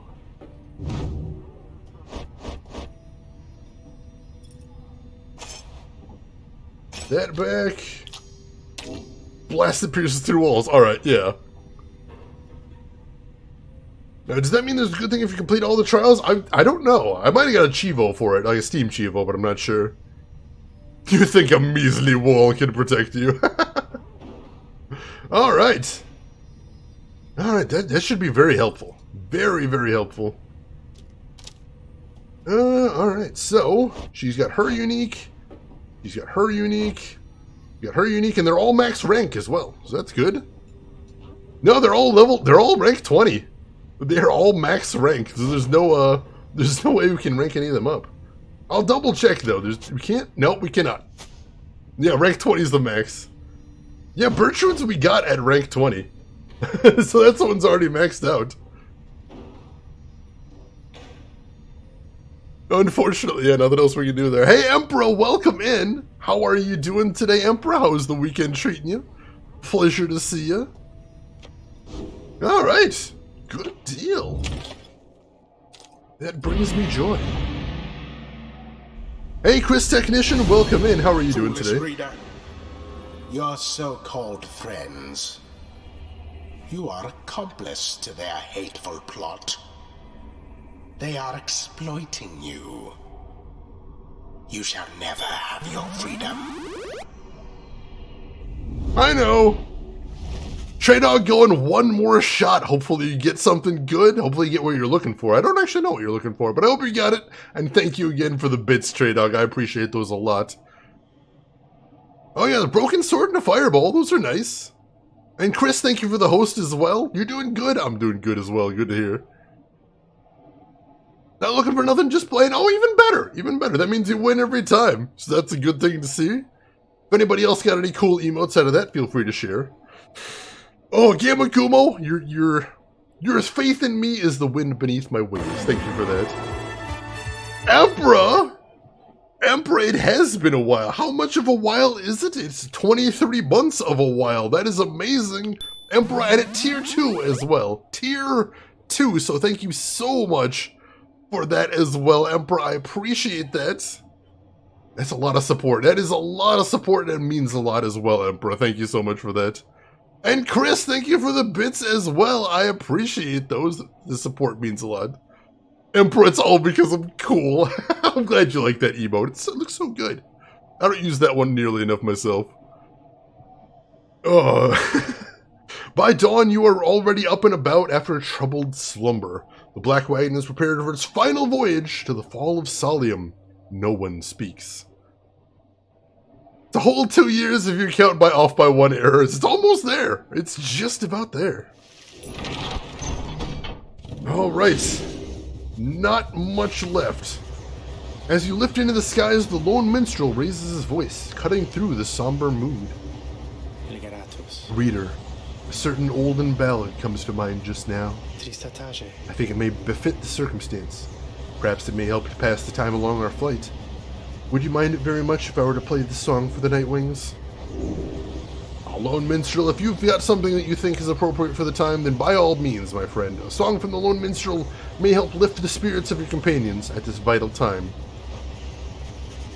You urge the Lone Minstrel to play his ballad, so that all among you may hear it. The sleep-deprived status effect in a sports game. Oh, God. He begins without another word. When the stars align, the rites shall come to bear. Illuminate the signs, the exiles shall be there. All are not the same, but three shall be as one. Freedom in flame, the end has just begun. Strength may break our own, but twisted make a brain.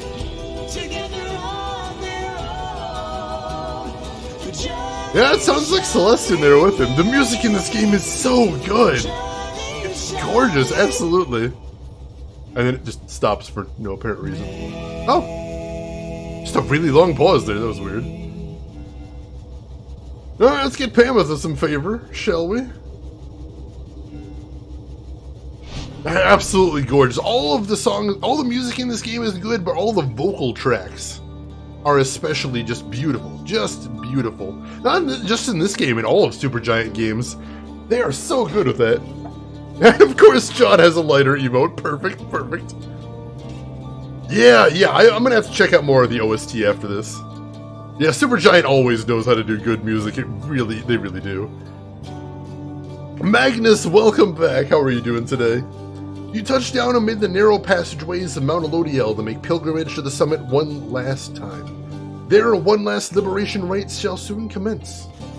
There, one last exile shall regain his or her freedom. All others shall remain to carry out their sentences here in the downside for the remainder of their lives. Magnus, you're good, I'm good as well. We're just about to finish this game. If you're worried about seeing the ending, I'd turn away now, but if you're interested in seeing the ending, strap in and grab a nice drink. Tarek, did you miss the Messenger Imp? No, we haven't seen the Messenger Imp yet, but I'm hoping we'll see him before we get through Scribe's Gate. And in the Commonwealth, the plan of which you are a part shall either come to fruition or shall be suppressed. Let's see, can I look at the book again? Is it advanced any? No, probably the success is still 86%, so it may not go up again. But still, 86%, that's a pretty good chance of success. I'm pretty happy with that. Very happy with that. Alright, seek the Crone Scribe's favor. After having landed, you join Pamath on an expedition to the monument of Molten Melith, what is likely to be the final time. Magnus, perfect. I recognize that. Well, Pamatha, here you are again. Enjoy it while you can, I guess. Because it sounds like this is your last chance, and everyone's. What would you even do if Reader Darling there decided to pick you? Have you decided yet, or need more time there, You'll always be an outcast, Pamatha. There's nothing waiting for you where you're from. And your sister hates you. Yet, you want to go back anyway. Maybe because they thought they'd seen the last of you. Just imagine the looks on their faces. Soon she is finished. You return to the wagon in sounds, feeling as though Molten Melith has shown you favor. At dawn you shall begin your last ascent. For now, your vocations may occupy what little time you have to spare. Everything gained +3 glory, excellent. I'll accept the blessing. And let's see, we only want to mentor if we can definitely get a level on someone, so let's double check. Alright, we could get Ray her final level, that's a good thing. Ooh, we could get either Ray or Bertrude a level. Let's see, so Bertrude doesn't get anything too interesting, but Ray gets a very good ability, right? Yeah, Ray gets Dark Vigor, so we're going to want to get Ray a level before we go in. Let's mentor Ray.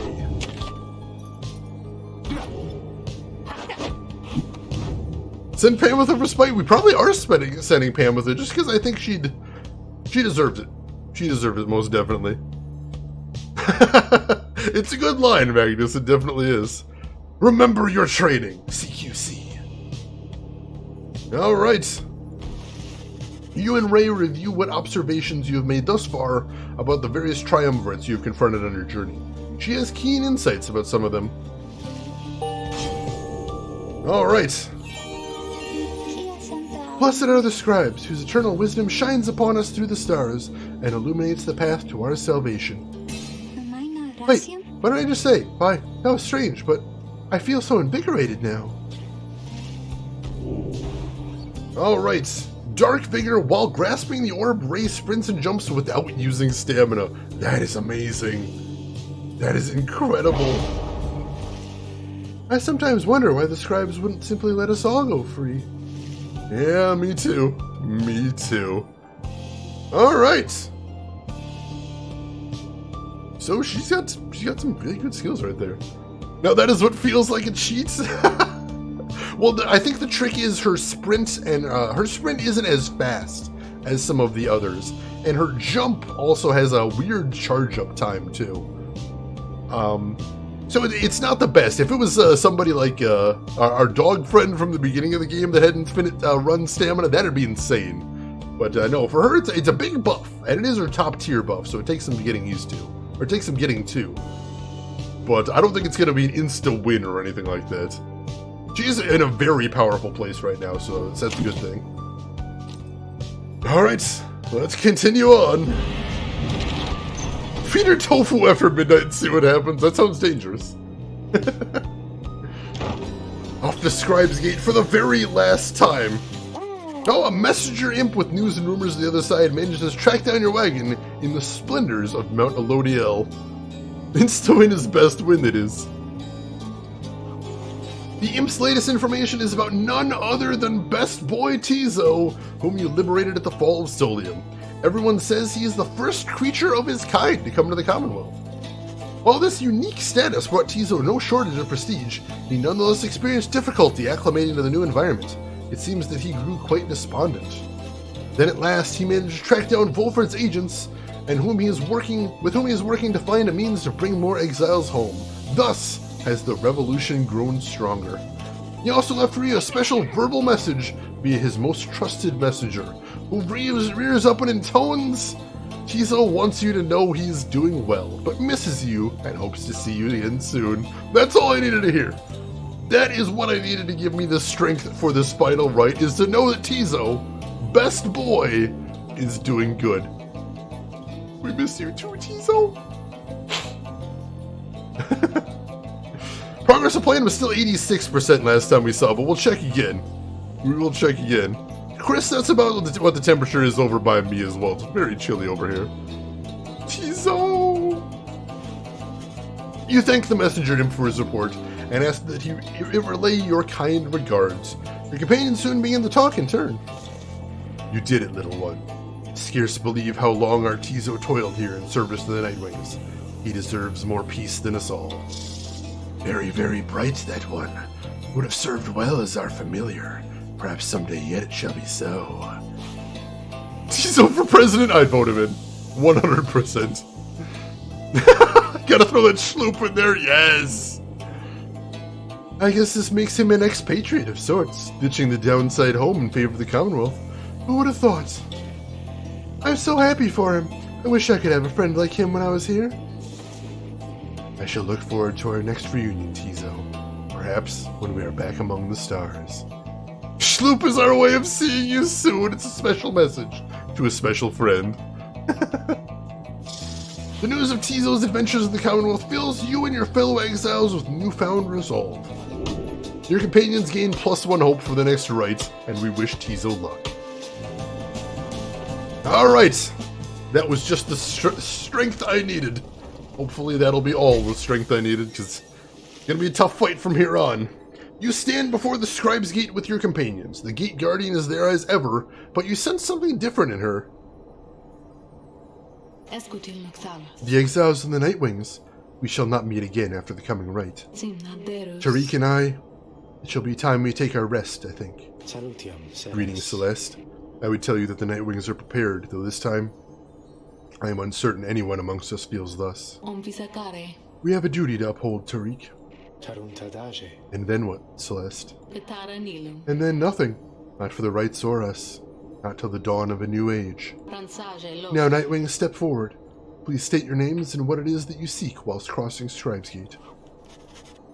One by one, your fellow exiles approach her, now with sureness in their step. If I may, my name is Volfred Sandalwood. I long as yet to see an age where freedom is one's birthright, and no longer are good people such as these forced to contend for it. Him the Theron here. I came seeking my blood sister Tamitha's forgiveness, and she ended up in here because of me.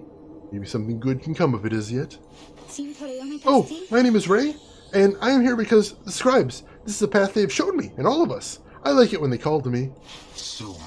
We are called Big Bertrude, and we seek to fulfill the plan of Sandalwood, for we are fond of him and his beliefs, and then to go about our business.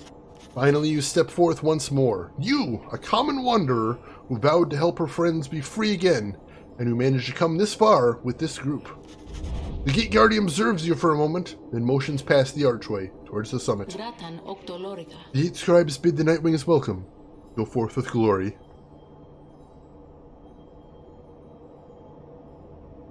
Oh, she's got that guitar too. That's interesting. We're not sure what happens to the Guardian. I'm not sure if Tariq was asking rhetorically or not, but like it says that the rites might start up again, but not in our lifetime nor any of our lifetimes. So maybe they hibernate, or maybe they just have to find their own lives. I'm not sure. That's a good question, Drav. That is honestly a interesting question. Except for you, Tariq. You stay right there. I thought you said, the rites are not ended, Tariq. He looks to her, then over to the rest of you. Pardon me, everyone. I shall be there when the stars align. The Gate Guardian and the Lone Minstrel remain together as the rest of you depart. One last time, ladies and gentlemen. One last time, one last chance to earn one of my companions' freedom. And unfortunately, it is against the toughest team we have ever faced. You have gained the summit of Mount Elodiel for the 7th time, the final time in which any one of you shall have a chance to leave the downside. You got this, Chanel. Thank you so much, Emperor. The cuteness of golden butters shall give me the strength I need to power through this. I actually wondered about that, Argent. That'd be a hell of a tragic story if that's the case. Hey, guys? I guess you probably heard the big news, huh? Yeah, I'm going out of business here, I guess. Just hasn't been the same, you know, what with the stars all fading out and stuff. Anyways, I just wanted to say, you guys are great. I'm sure gonna miss having you guys as customers and all that. But I got some good news though too. All my stuff is on sale now, and I'll throw in a little extra there just for you, okay? So enjoy, and maybe I'll be seeing you guys around, okay? Henceforth, all of Falconron's goods are 5% off. Thanks, Falconron. Great. That cheap bastard.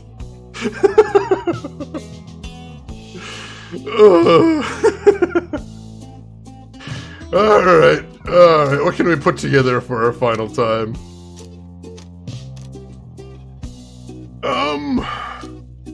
Let's buy some temporary buffs, I guess. I don't know who we're gonna use it on, but what can we use?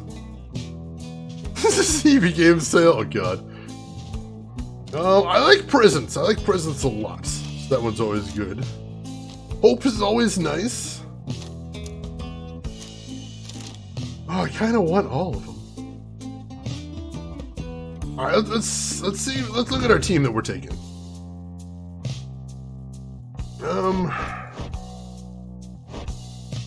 So obviously Ray could use a little bit more presence. That wouldn't be a terrible thing. Guys, could Pamatha. Oh, Pamatha with some more presence would be very nice. Yeah, let's see if we can grab some more presents from here. Grab some moon serum. Grab some more moon serum. Grab yet more moon serum. Let's sell this moon crest, because as amazing as it is, I don't think we're going to use it. Let's buy...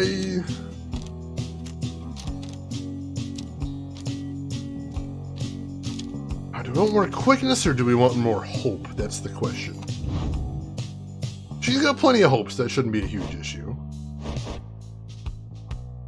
Ooh, Big Bertrude does not have a lot of hope. Speed is my style though, that's true. And hope seems more pessimistic, because hope is only useful after you get banished. So maybe just focusing on quickness would be the ideal thing. So let's get some more of that. Grab that one right there. And then we'll sell our dust, because we never ended up using that. And we can afford one more quickness. There we go. Nuki Nuki is your style. What's up with that claw? It's a cursed artifact we managed to get before. So the bear's aura remains while grasping the orb, but cannot be cast. That would have been amazing to use on Jodariel, but unfortunately we sent her home first. Alright. Let's go ahead and use those, shall we? So presence first of all. Let's buff up Pamitha's presence. Up to 12. Buff hers. Up to 14. Let's buff Pamitha's one more time, because Pamitha's very aggressive in her play, so having a big old presence I think will be very helpful for her. And then we've got 2 for quickness. Let's use one of those on Bertrude, just to bring her a little bit in line with the rest of the party. And then use the other one. Use the other one on Ray, who I think might be the MVP in this match, especially if we buff up our quickness a little bit. There's 20 quickness, holy crap. Yeah, 20 quickness is bonkers right there, so yeah, it should be good. Alright, that's it. That is all the buffs we can get right there, ladies and gentlemen. It's as good as it gets. Want to see the wall killing from Bertrude? Oh, I'm eager to try that out too. That is going to be fun. The fact she can just blast anybody anywhere, more or less. Come see us again, guys! Probably not Falcon Ron. You have gained the summit of Mount Elodiel for the 7th time. Very few stars remain above to light your way as you await the commencement of the final Liberation Rite. The lone minstrel finds you clutching the Book of Rites, seeking there, perhaps, some bit of wisdom that has eluded you thus far. Reader, we may not have a chance to speak again after this. I may have to go. I wish to say that I am grateful for having made your acquaintance, and I shall remember you with fondness. I wish you well this night and always. Go forth with glory. Then he looks up and extends his hand in friendship. You clasp it. You see Wolfred has joined you. All of your companions are there with him, in fact. It is strange for me to say, given the circumstances of our meeting, Reader, but it has truly been a pleasure. Onward now. Let us achieve our plan. Reading one, thou art both wiser and less irritating than most others of thy kind. We have learned something from thee, and we are grateful.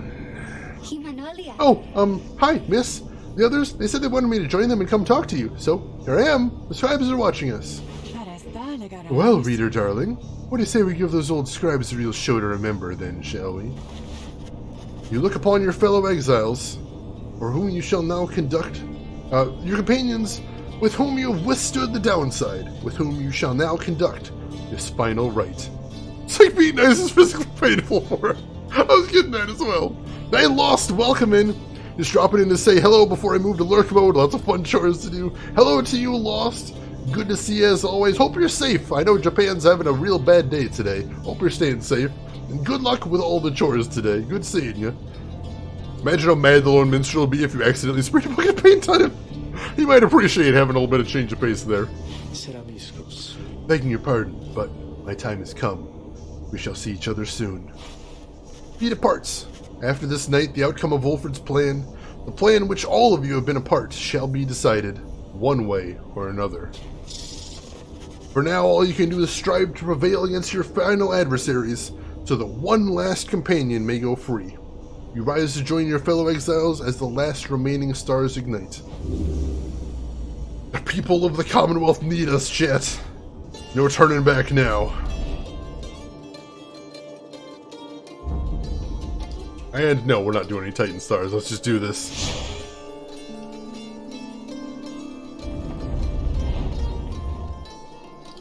Sleepy Tea, welcome in. It is cold in the Chicago suburbs, and our heat isn't working in the apartment either.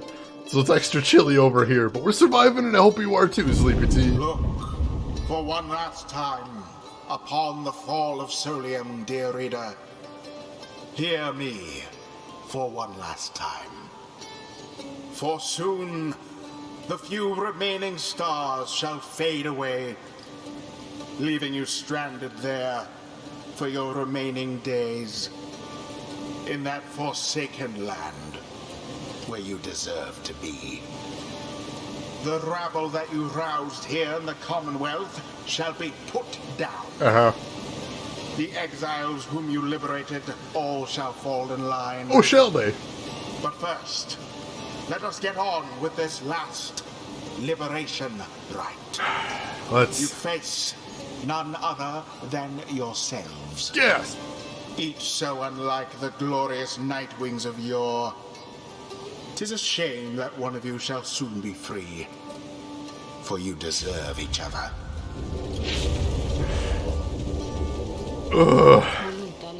Last game of the season. Can't hold anything back now. Gotta give 110%. It's all about the heart. The heart, truly. I do have a good blanket, Tarek, thank you. And yeah, we do have a ceiling again, that helps as well. Although I have some questions about the what do you call it? The insulation in the bedrooms. It gets extra chilly in there. We're trying to start a revolution, so we may actually be able to kick Brighton's ass. So I'm hoping. The pyres burn, and each of the triumvirates is present and prepared. But before the Lord Minstrel can concur as per the custom, not another word. The demon Orlex slowly raises his clawed fingers to his mask. The false Nightwings have arrived at last. Long have I awaited this. My freedom once was stolen from me, then I was cheated of it, here upon this mountaintop. You may now attempt to take it from me once more. He stands there for a moment silent. Then, Orlex dons his mask and stands prepared. May these damned rites cease forever for the misery which they caused. You know, honestly, it wouldn't be the worst thing in the world if Orlex wins. Honestly, he's tried to kill us a couple times, but he was cheated. He was cheated, and all of that bitterness comes from the horrors that was visited upon him. I feel for him, I do. So it wouldn't be the worst thing in the world if Orlex gets to go free, but on the other hand, these are my friends in this team. We have to give all we can to try and send them home, and that's what we're gonna do. That is what we're gonna do. Nightwings, we shall not meet again after tonight, for the cycle of the rites is all but ended. Thus, I would have your decision. On whose behalf shall you conduct this final liberation rite? The one who you anoint, or else the exile Orlex shall be returned. Godspeed, reader. You know what is at stake better than I.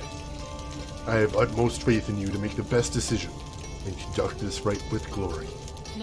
Nightwings, the star's remaining light grows dim.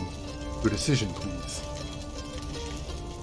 Can they find a way to wedge the hole open that they use for banishment? The way they get down here is with some sort of like river and like a waterfall, and they've implied that people have tried to get back up the waterfall and it never works. No one's actually succeeded. And to get out, we have to take the shimmering pool, and we've learned before that anyone who steps in the shimmering pool that isn't supposed to be there gets vaporized.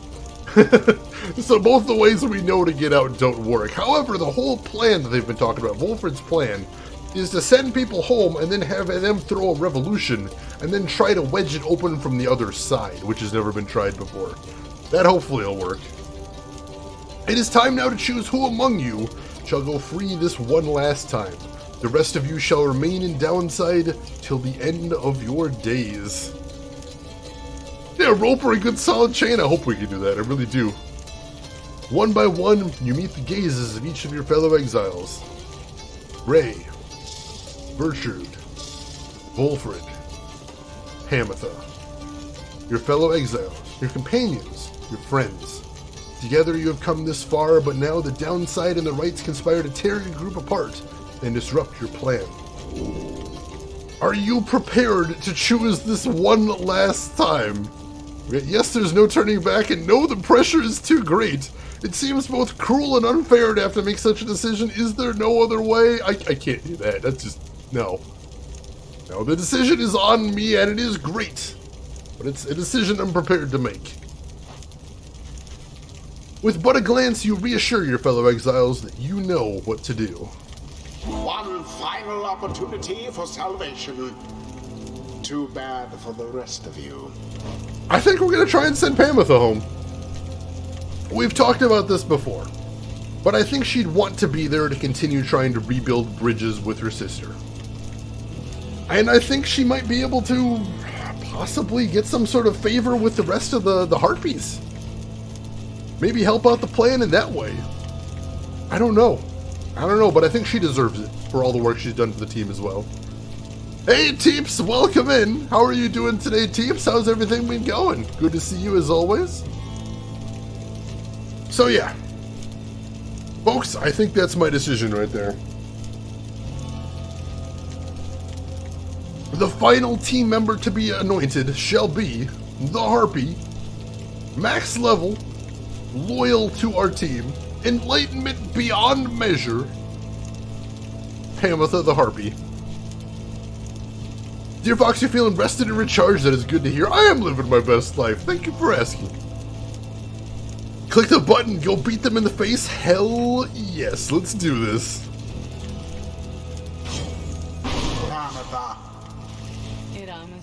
I tell you that you'd made a terrible mistake there, reader darling. But I think you haven't made as many as I have, so I'll try not to mess this up for either one of us. Your choice is cast. As for your other companions, you sense a clarity of thought and purpose in each of them.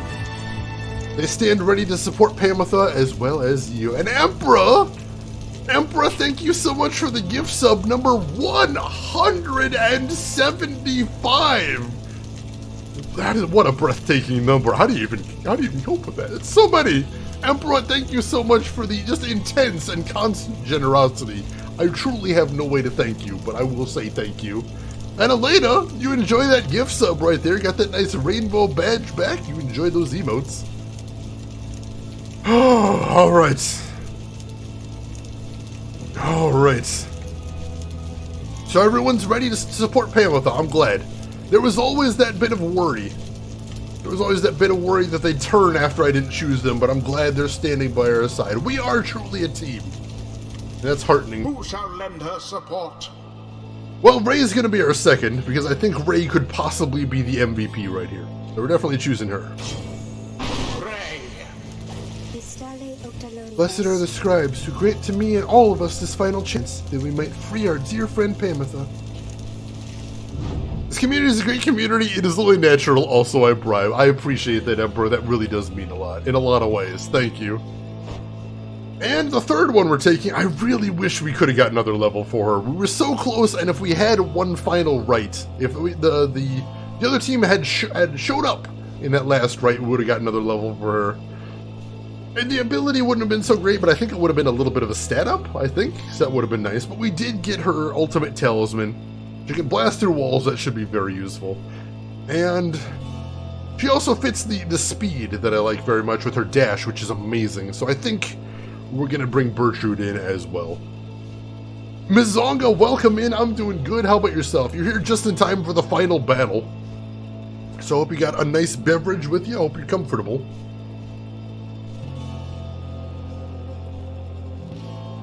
Because it's about to get intense. Bertrude. Thy will is ours, reading one. Let the remaining stars shed their last light upon our ceremony here. Now, Those are to be my adversaries then. And who is it, I wonder, who asserts her will over that group? You sense Orlac searching for you almost, reaching out to you. You, the shadow of the false Nightwings. They are nothing to me, but you who would relinquish your own liberty for the sake of them? Strange. It is fitting, then, that I should have to face one such as you. Then, Orlac stands at the ready, signaling for his two allies to do the same. By light of dawn, the cycle of the rites shall cease. Let us see if we can finish this ordeal before that time. The sky above begins to shudder. The final liberation rite is about to commence. Tariq. I am prepared, Celeste. Then, let our song this evening shake the stars themselves. Aye, Celeste. Let us make sure of it. One last time. I'm gonna give it everything I got. begin. The final chance at liberation for the age. Alright.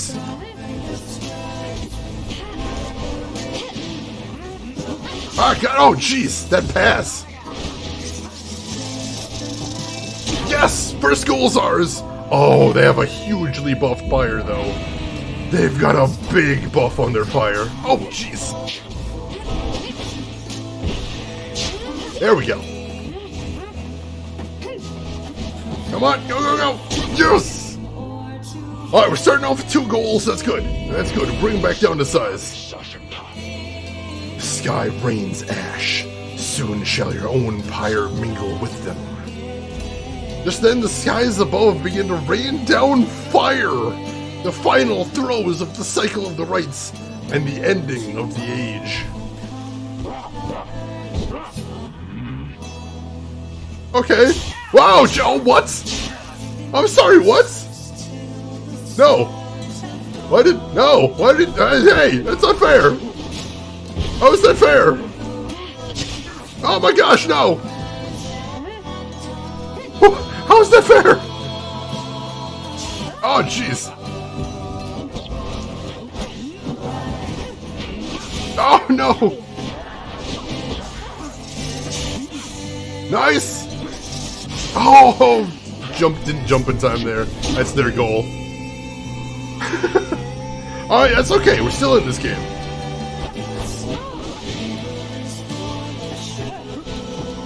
There we go. Alright, we can do this. We can do this. Oh, just barely caught me with that bandit. Oh, no. God, that is a huge aura. That is a huge aura. It is neck and neck.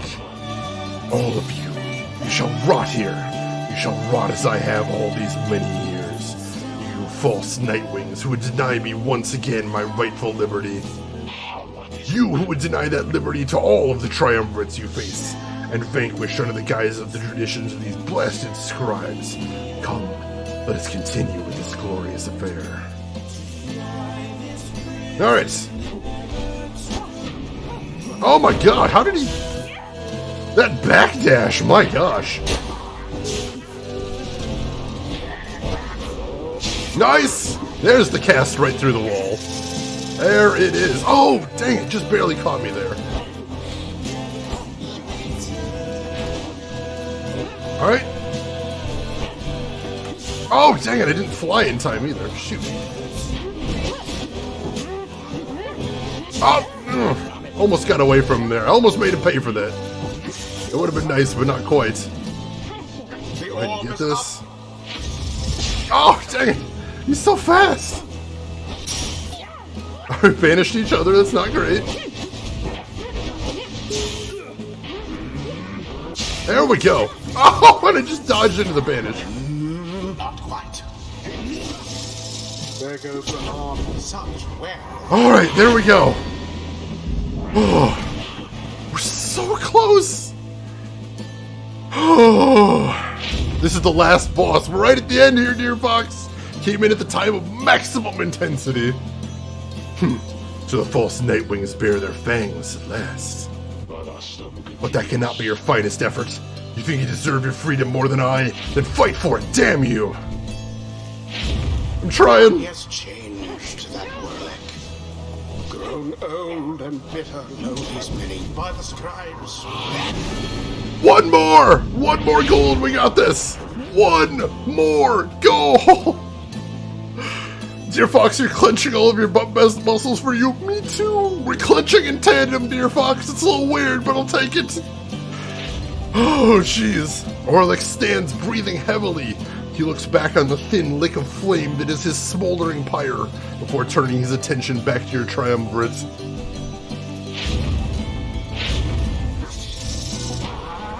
Oh, dang it. Didn't get the shot off there.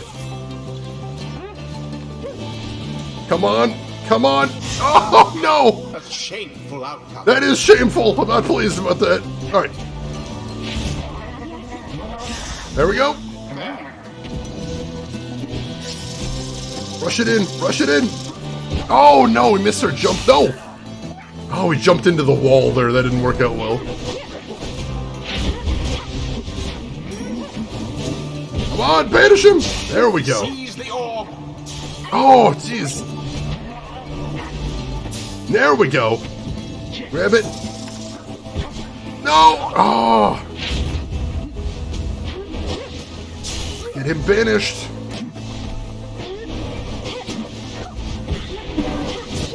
Oh, we got it! Oh! It jumped right on me there. Brutal. Oh, dang! Banished right over by the goal. Come on. Right there. Down in the open. Didn't see it coming. Got it. Go, go, go. Oh, dang. That imp. That that imp hanging around by the goal just keeps stopping me there. Oh.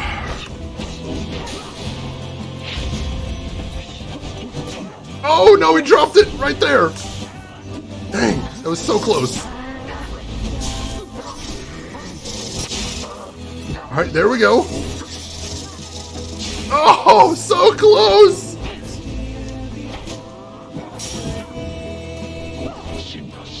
Oh no, we dropped it! Oh, I dropped it again!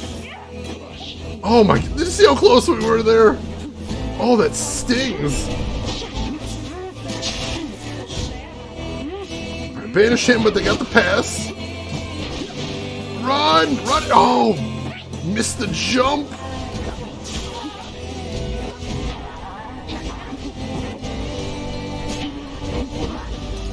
There we go! Got a banish! There! Everyone's banished! Everyone, oh, come on, get it! And there it is. Yes! The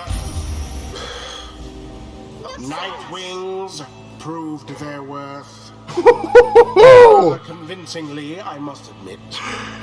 Oh my gosh! Thus ends the Liberation Rite. Whew.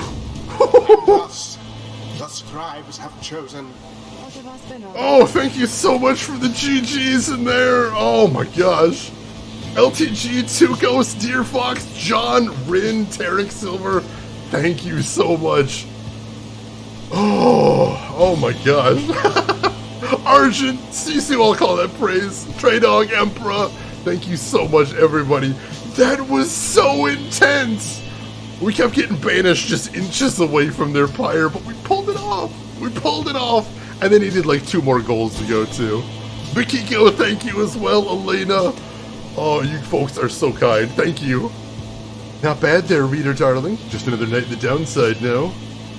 You look upon Pyre for what you expect shall be the last time you see each other.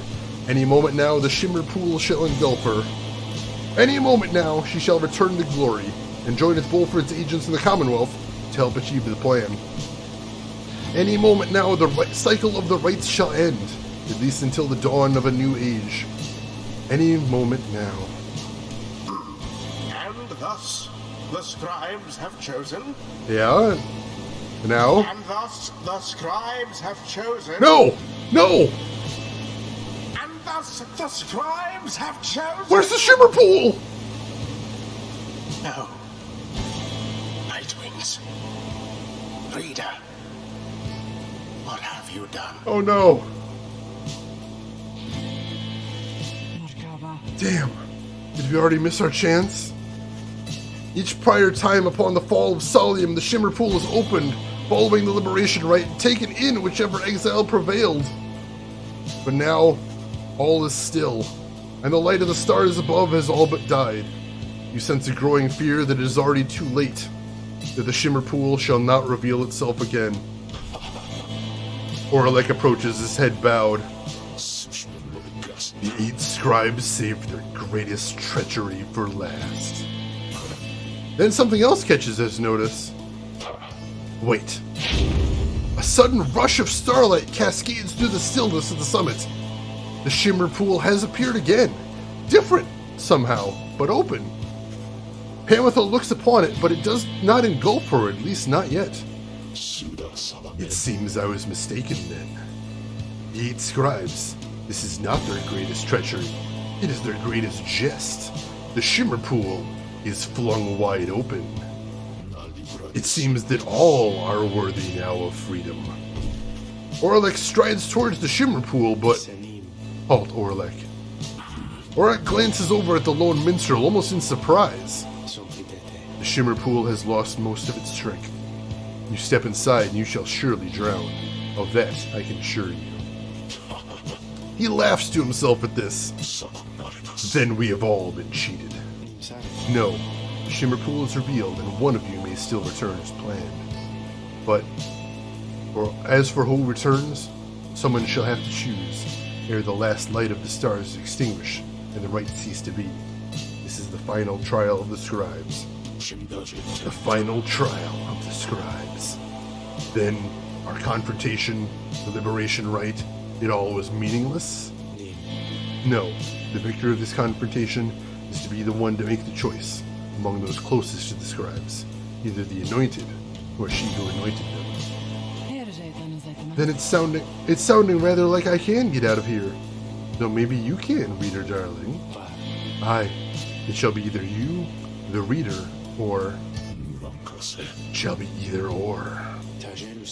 Hamatha, please make your decision quickly, lest it be forfeit. I do not know for how much longer the light of the stars shall offer you this gift. Wow. Alright, so my character, the reader, might actually be able to go free.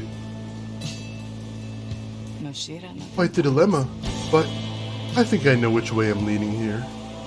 Reader, darling, do me a favor now and get out of here, before I start having second thoughts. Hamatha wishes to give up her freedom so that you may regain yours. Very well. Reader, madam, the choice which Hamatha made, or rather the choice which she gave, it is now yours to make instead. This choice to make you bouncing back and forth like this absurd. It may, until such time as one of you is willing to accept the burden and the outcome of the choice.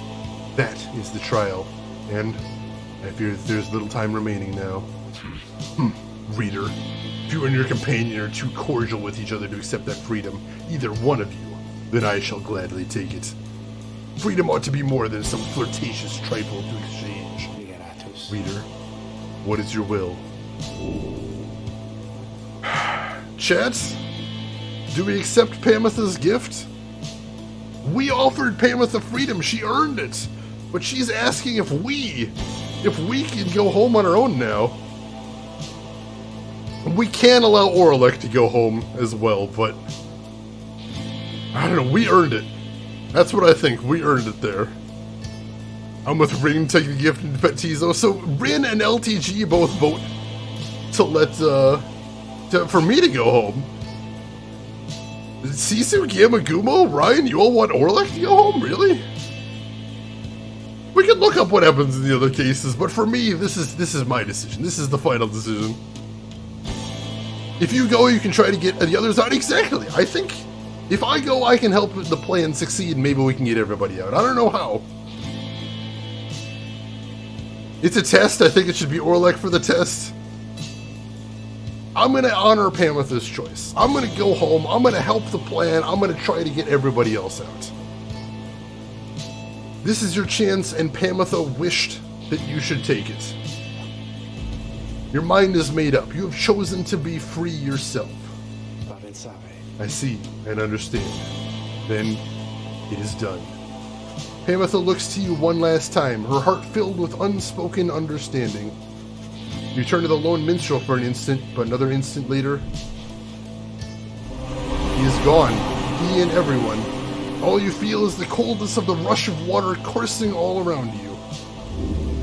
Pamatha gave her freedom so that you may yet have yours. May you return in glory. Godspeed, reader. By the scribes. No stars remain aloft. The cycle of the rites. It is finished. The Commonwealth. What shall become of it? What shall become of us? Nightwings. The opportunity to gain your freedom from the downside. Was it not enough?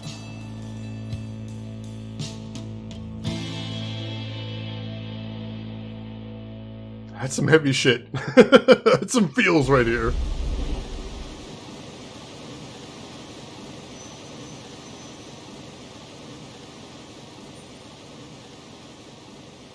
We're going home. That night, an exiled reader returned to the Commonwealth. She was to be the last. The stars had faded and the cycle of the rites had run its course. She found the Commonwealth in a state of unrest. Spurred by the efforts of 5 liberated exiles, Wolford Sandalwood's revolutionary plan had incited the masses. These exiles in the starless sky portend the return of the scribes. The rulers of the Commonwealth pushed back. Fighting broke out in the streets in spite of Sandalwood's intentions. It was then that the winged High-Wing remnants chose to strike. Oh no. Allegations that the High-Wing remnants were in league with Sandalwood were never proven. However, there was no denying the result of the two-pronged attack. After enduring for almost a millennium, the Commonwealth had fallen. The new Assyrian Union declared its sovereignty in the next year. Among the changes its elected leaders ushered in, they vowed never to cast their people into exile, and they abolished the old Commonwealth decree forbidding literacy. Today, we still remember all of this. And we remember the exiles of the downside, whose deeds led to the dawning of a new age, whether they return or not.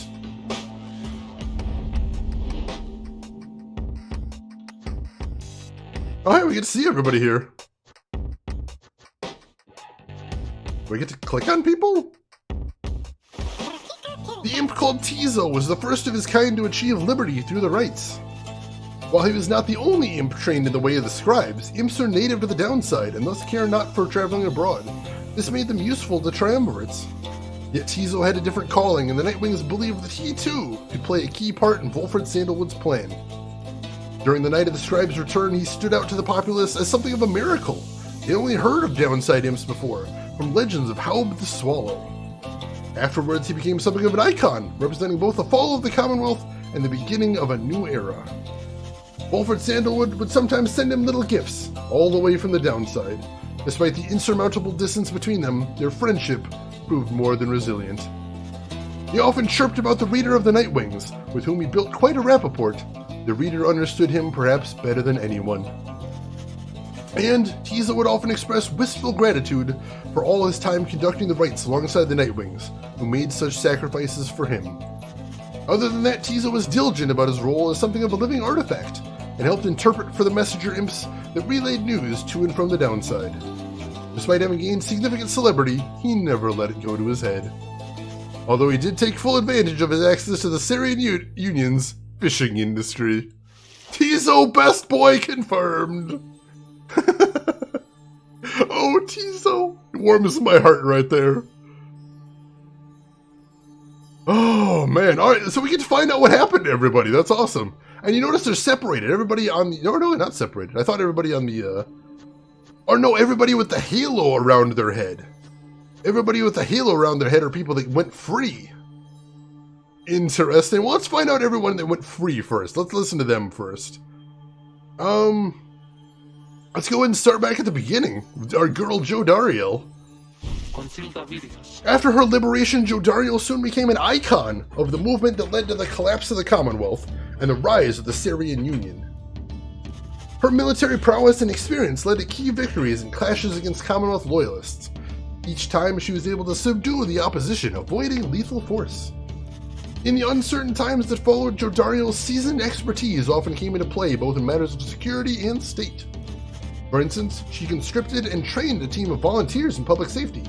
The community did not know what to make of such a cordial bunch at first, but soon came to value their service. You notice Jodariel is smiling too? I just noticed that. She's got a little smile on her face. That is heartwarming. They have stood for the people ever since, and we celebrate their founding day each year.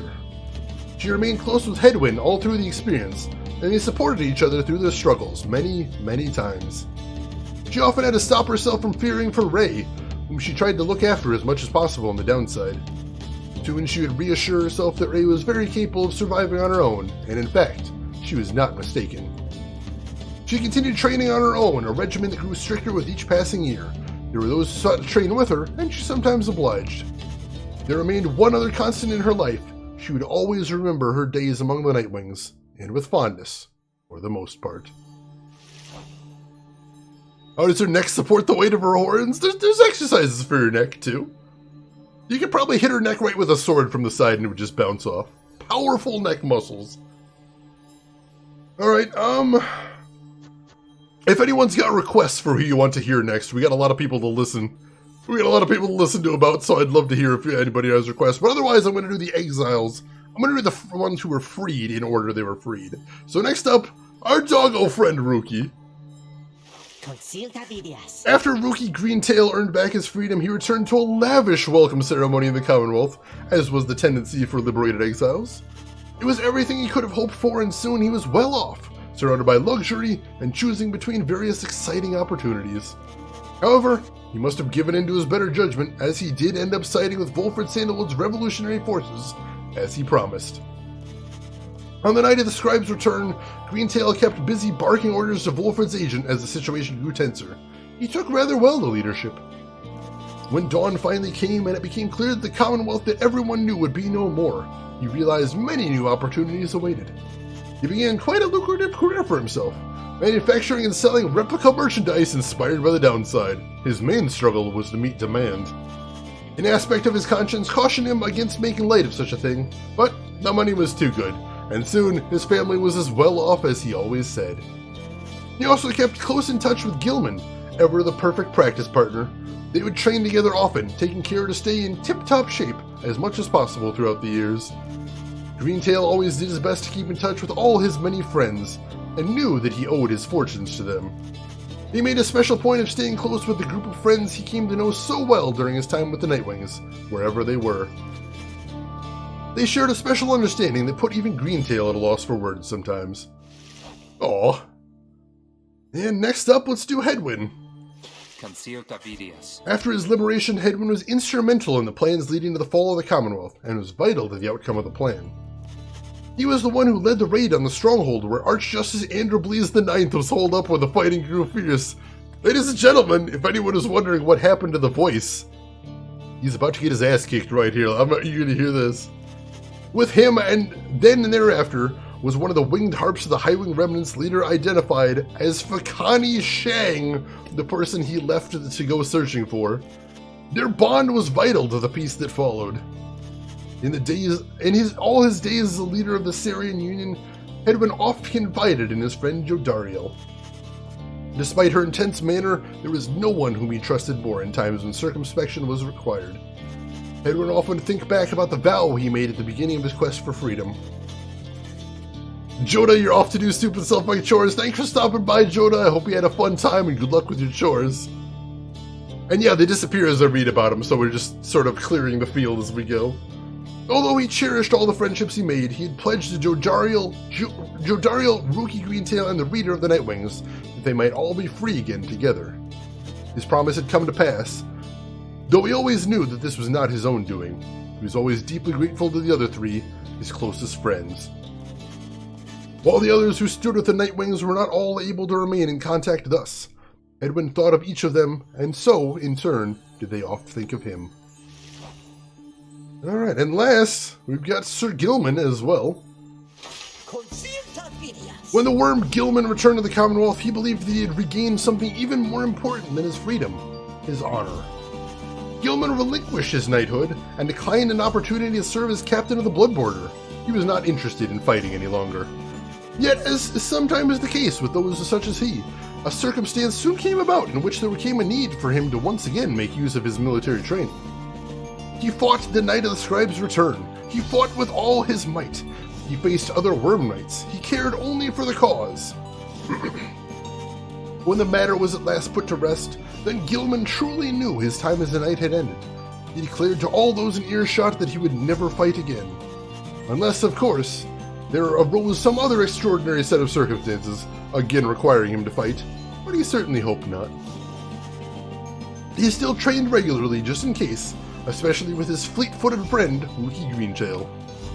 He was always grateful for the counsel of the Reader, who would regale her over and over about the time they squashed the spawn of unfathomed plurns. By that point, he had long forgotten about his days under the leadership of Sir Deluge, his former commander. Breaking free of his abusive leadership was his first step towards gaining a bit of self-respect. Gilman never did return to his homeland of the Sea Dominion, and was content to lead a monastic life from a small residence in the hills. It was just high up enough to make him keep striving to conquer his fear of heights. Other than that, an intense daily training regimen and the occasional visit from an old companion was more than enough to keep him optimistic and engaged. He knew by then that honor was not something to be won, but a contract with oneself to be renewed each day. Oh, that's awesome!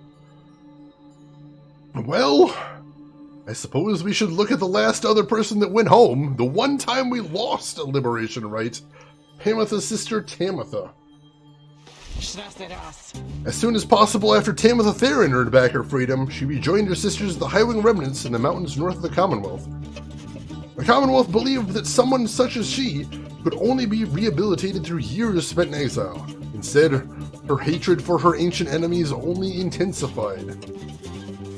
On the night of the scribe's return, the Highwing Remnants were posed to strike the Commonwealth in a decisive blow. They had received credible intelligence about the expected positions of the Commonwealth leadership, and of specific weaknesses in the blood border defenses anticipated that night. After a surgical procedure, Tamitha could fly again, almost as well as prior to her exile. She insisted on spearheading the attack with a squadron of the Harp's finest. They descended on their foes exactly as planned. The chaos that had risen in the streets of the Commonwealth that night made for an optimal diversion. Raise your hands if you're surprised at her vengeful bloodlust. Nobody? Okay, yeah, I'm not surprised. I didn't try to send her home, I promise. Nonetheless, the battle took its toll. Many of Tamitha's sisters fell. She herself sustained many grievous wounds, but ignored them all and fought with a terrible fury. By dawn, the leaders of the Commonwealth had been eliminated, and Tamitha was limping back towards the mountains. She would never fly again. Soon after the fall of the Commonwealth, Tamitha attended a debriefing in which she learned her blood sister Pamitha was an accessory to the successful outcome.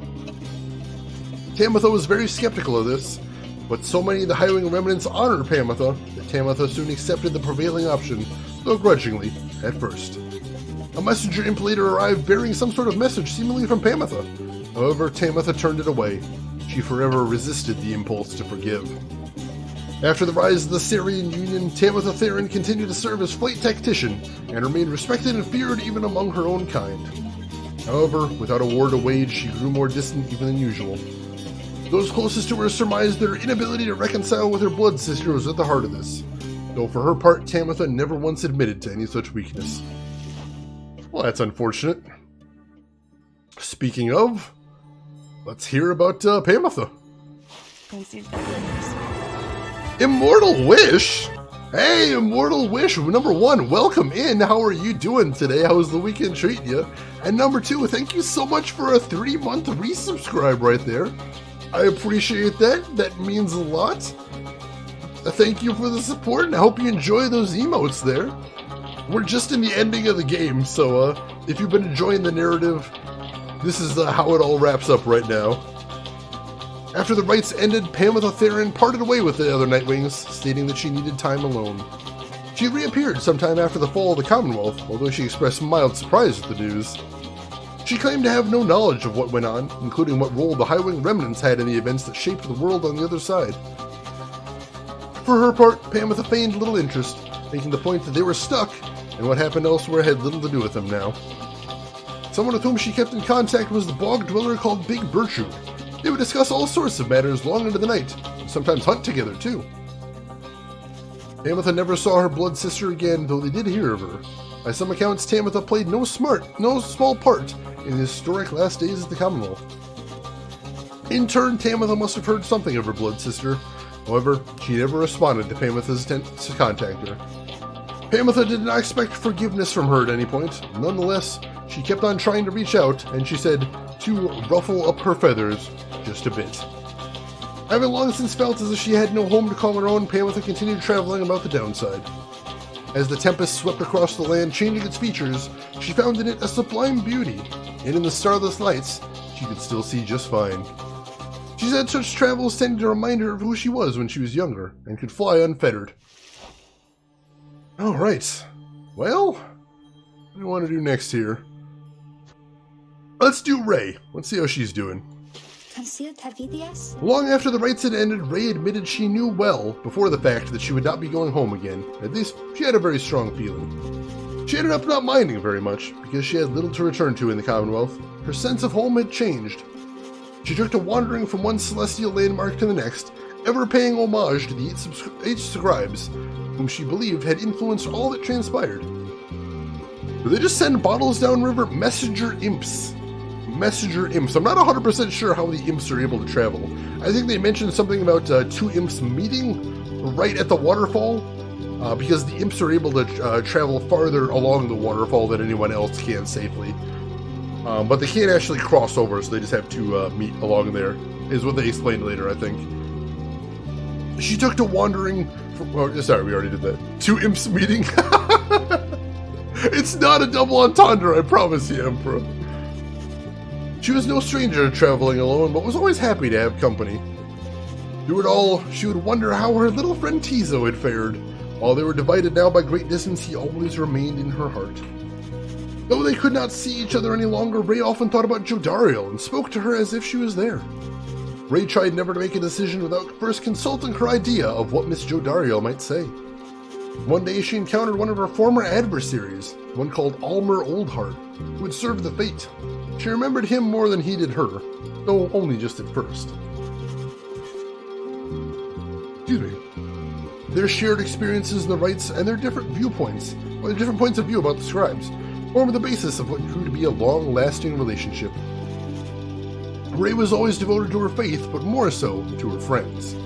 Her gentle manner and unwavering conviction often helped them brave life in the downside, both with courage and with grace. I think we did well to leave her behind. I think she did well for herself. I'm pretty happy with that. Emperor, wink! Let's check on Bertrude next. Several exiles of the Nightwings cared more for the plan of Sandalwood than a return home from the downside.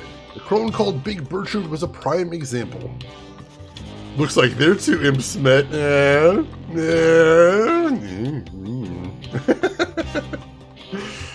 She had found a suitable environment to live within the dismal region known as Flagging Hands.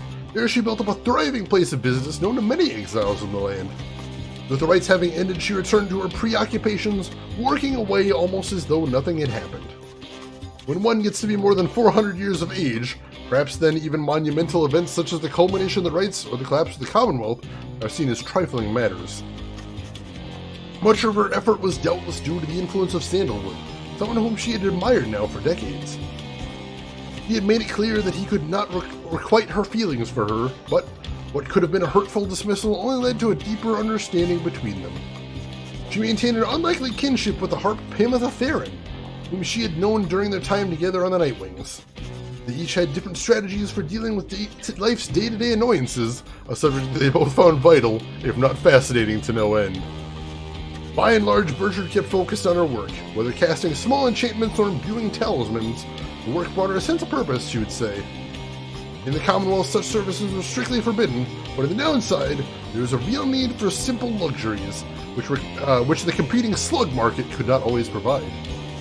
Thus did Big Bertrude continue to live up to her name, and the tales of her days with the Nightwings made her much more the living legend. Give me just a moment, folks. I need to blow my nose. Talking with my nose clogged up is super annoying, so hopefully... And I'm doing a lot of it now, so just give me a moment.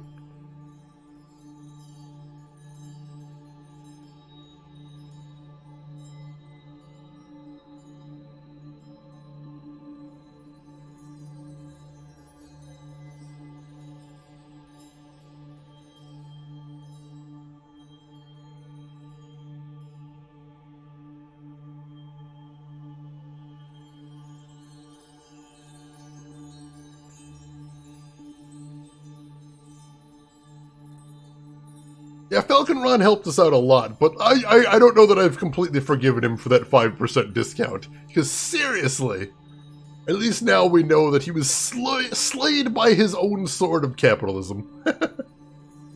So how about the Wraith inside of the orb? What the heck would happen to her? After the cycle of the rites ceased turning, records of what happened to the Black Wagon of the Nightwings became inconclusive and contradictory. Some accounts suggest that the exiled the Nightwings who remained to the downside continue to make use of the Black Wagon as their place of shelter and their means of travel. However, there is no record of what happened to the wagon's contents, such as the Book of Rites or the Beyonder Crystal, said to be haunted by the apparition Sandra the Unseeing. His margins were only 5%? I doubt that. He was shrewd. He knew exactly what he was doing there, Ryan. One possibility is that when the lone minstrel took his leave, he took the Beyonder Crystal with him, for he was thus obliged. By this line of reasoning, however, the Black Wagon itself should have been taken also. Others remain skeptical that the Beyonder Crystal ever existed, or rather that the visions that it granted were anything other than a result of an active imagination, or a fever dream. The bog dwellers of the southern bogs offer still another explanation, for they are familiar with binding enchantments. If there existed such an object in which the Sisters of the Arch had been expelled for more than 800 years, then the enchantment could have expired with the light of the stars. What this would have meant for Sandra and the Beyonders is difficult to say for certain, other than it would have meant they were finally released. Nevertheless, the fates of Sandra and the Beyonder Crystal remain unknown.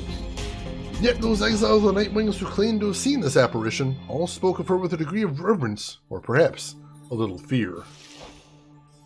Alright, well, time to start finding out what happened to our adversaries. I'm kind of curious about them as well. Where do we start over here? The Woodman? The good Woodman or the bad Woodman? Which one are you thinking, Tarek Silver? Because we do still have, Manly. Alright, let's see what happened to Manly. When Manly Tinderstaff realized the rites had ended and that he no longer could return to the Commonwealth through his ancient means, he was outraged. He cursed the scribes, spewing forth such a slew of blasphemy as to be very unbecoming of one of his high status and bearing. When he at last calmed himself, he focused all his energies on attempting to find another means of homecoming. He maintained regular contact with his wealthy family on the other side via Messenger Imp, and used their vast resources to explore other means of escape. He tried using an elaborate pulley system. He attempted to retrofit a flying black wagon with superior propulsion. He tried an imp raft, a hot air balloon, even prayer. Nothing worked. There was only one way to escape the downside, and now it was gone. Tinderstaff bankrupted his family in these vain attempts. At last, such was his shame that he retreated to the teeming woods of Black Basin, to Cinderroot. There he yet wallows, complaining to his companions of the chastity who still put up with him, either about his own misfortune or the latest news from the other side. Good riddance to bad rubbish. Screw that guy, never liked him in the first place. Alright, who are we looking at next, folks? Who do you want to see? I'm willing to take requests. Knock on wood. Oh, if I could go back there, I would. Believe me. Orlek, alright. Let's hear what Orlek is up to. After the Shimmer Pool closed for what would be the last time, Orlek looked around him in the flickering light of the Nightwing's still-burning pyre. He then turned to the Fall of Solium and looked up towards the black starless sky. He cursed the 8 scribes then, one after the other. After that, he strode forward towards the waters coursing from the side of Mount Elodiel, and without hesitating, he cast himself down. Orlek's body was never recovered. The drop from Mount Elodiel did not appear survivable. Orlek did survive it once. That time, however, he was filled with fury, such was the betrayal he'd suffered when his fellow exile claimed his rightful freedom. Yeah, that's what I want to save the Minstrel and the Gate Guardian for last. Like, I'm the most curious about them, so I want to have one last little treat for me before the end. Because seriously, I am very curious about them. This time, Orlek was filled with nothingness, and chose to leave the downside in the one way he knew he still could. The other Nightwings who were witness to this never forgot what they saw. That is tragic, holy crap. I want to find out about Punk Rock Dog. Let's do Punk Rock Dog. Barker Ashpaw has never had much interest in returning to the Commonwealth, for he always found its bylaws to be stifling. Though when the rites ended, he did not care at first. He soon grew very bored. The rites had given his life a certain sense of structure that he'd always needed. He missed the raw anticipation of it all. He decided to continue conducting the rites, for the thrill of it. He bent some of the rules and replaced some of the objects, but it was close enough. His packmates, the Dissidents, proved more than happy to participate, and thus they ran against each other back in Jolmer Valley. Gradually, other exiles familiar with the rites as well as those who had not heard of it, started to take an interest, and ended up giving Barker Ashpaws some healthy competition. His old feud with Rookie Greentail ceased meaning anything to him, and he forgot all about it amid his old pursuits. Ultimately, even Barker Ashpaws, who had led such a directionless existence to that point, found something of a calling through the rites. Whether he took the rites less seriously than any other exile of his time, or more, was oft debated by those who watched him work. BC's Gaming Shelf, what's this game like? It's kind of like fantasy story-based 3-on-3 basketball. We just beat it, so we're going through the ending right now, but I have absolutely loved this game, BC's. It's amazing. Cannot recommend it highly enough. His son guitar, oh man, yeah, you know the metal comes anytime he's around. And welcome in, BC's. How are you doing today? Good to see you. Downside Rights Association, hell yeah, he's going pro. Yeah, we can check out the other dog as well. And then we'll do the Bog Witch after that. As the cycle of the rites drew to a close, it grew evident that a chance at freedom for the downside had forever slipped from Delbert and Elmer Oldheart's grasp. Thus, they and the exiles of the Fate returned to Jomer Valley. There they struggled to get by, as exiles of the downside tend to do. Kamakumo. Sometime after the rites had ended, the Oldhearts at last heard news that the Commonwealth had fallen. This was well after the fact, of course, but it brought old Delhart great joy. Despite his forthright manner, he had no love for the nation that cast him down, along with his son. Delbert Oldheart passed peacefully in his sleep before the next new moon. In his final days, he implored his son to undertake a pilgrimage to the scribes. Elmer never shared his father's view of the scribes, but respected Delbert's wishes, and so after a period of mourning, Elmer began a new journey. One day during his travels, he ran almost headlong into another exile after paying homage at the Spring of Jomer. He was stunned to find that this was none other than the one he knew as Ray from their days as adversaries in the rites. Ray was overjoyed to see him, though Elmer was unable to bring himself to understand why. Eventually, of course, he did, and they remained together, growing ever more accustomed to their new lives in the downside. Not a day went by that Elmer Oldheart did not think about his father and give thanks to him and speak to him at morning and at night. Would that the stars yet shone, for surely Delbert's would be among them, smiling down at his son and watching over him and his kin. That is really sweet. I really love the way they wrote that. Like, there's ways that they could have written that badly, but it's really heartwarming and sweet and pure and innocent the way they wrote it. I love that. I love that. That's so wonderful. So let's finish that with something horrible. After the cycle of the rites had ceased, Witch Udmilth returned to the Flagging Hands region, where she sealed herself within the pit of Millith. There, even her fellow exiles of the Withdrawn allegedly grew unnerved after a time, and left her to her vile work. Sometime later, the pit of Millith erupted into flame. So intense was the conflagration that it could be seen all the way from Jomer Valley. Arson was suspected, although the cause was never verified, and many bog dwellers in the region were forced to flee. A tempest blowing from the north finally quenched the flames. When at last the ashes had settled and the grounds had cooled, the site of the fire was scarred beyond recognition. No trace of Witch Udmilth could be found. As for the contents of the pit of Millith, which notably included a profane object thought to be the remains of Islak, all of it was gone as well. Back in the Syrian Union, Udmilth's repeated threats to the return of Islak were thoroughly investigated, and no credence was found to any of her claims. Well, thank goodness for that, at least. Jeez. Argent scribbled, "Leave Ray and Ulmer underground in my run." I know. They're so sweet. Alright, who are we doing next? We still got a few options here. Let's go ahead and do this guy. If anyone's got any suggestions, keep throwing them in chat, though. After the final Liberation Rite, Lendl refused to believe that the rites had truly ended. He would sit through night after consecutive night staring at the blackness of the sky. Awaiting any kind of sign that he might gain another chance at freedom. No such sign ever came. His fellow accusers started to express concern for him. Survival had become their top priority once liberty had slipped from their grasp. But Lendl dismissed them as weak fools. He insisted rather forcefully that any evening now, the stars would shine for him again and mark the way towards his inevitable freedom. He was, of course, mistaken. The others in his triumvirate were left with little choice but to abandon him. After that, the exile known as Lendl the Liar was never seen again. However, there has since been sightings of a bedraggled demon who wanders the downside and bears Lendl's cruel countenance, suggesting he yet lives. He didn't deserve much better, honestly. He was kind of a jerk.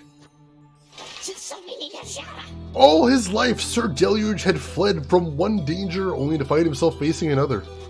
He had escaped the war-torn waters of the Sea Dominion, he had escaped the blood border of the Commonwealth, and now he had escaped the Rites. After the Rites had ended, many exiles wrapped up in the ancient test were crestfallen, as their last chance to return to their homes vanished along with the stars above. But Deluge did not mind, for this outcome meant at last there was no burden of responsibility weighing down on him. Hey Mel, welcome in. How are you doing today, Mel? Hope everything is going well with you. Pleasure to see you as always. And if we could get a shout out from Mel, I'd appreciate that. Good morning to you as well. While most of his fellow exiles of the Pyre hearts yet long for the waters of the Sea Dominion, driven as ever by their impulses towards conflict, Deluge settled down. And folks, if you haven't followed Mel, make sure you do. She is a fantastic retro streamer, plays a lot of really cool stuff, has a hilarious stream as well. I don't get to watch her too often, but that just means you can head over there and send greetings on my behalf. Click that link, give her a follow, watch her next time she's live. You're gonna love it, I promise you. My pleasure, Mel. Mel is Games, that's basically the new game. Fun fact! When I was actually starting on Twitch, the first name I looked into was Shane Plays Games, but it was taken on YouTube, so I decided not to take it. So Shane is Games was my second choice, but that was my first. That was my first. Fun fact for you there. With him remained one of his companions, one Lady Seagrass, who would take a liking to him, for some reason. Reportedly, they disappeared into the waters of Worm Gulf, which may begin to explain the significant increase in worm population observed in their vicinity.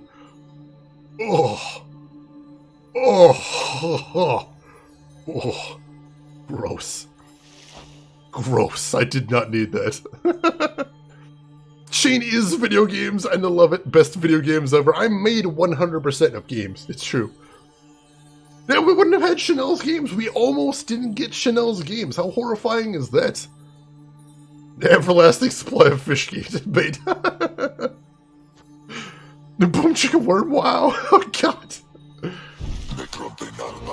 Once it became clear to Ignorius that the Rites were drawing to a close, he knew that it was time for him and the Templars to call it quits.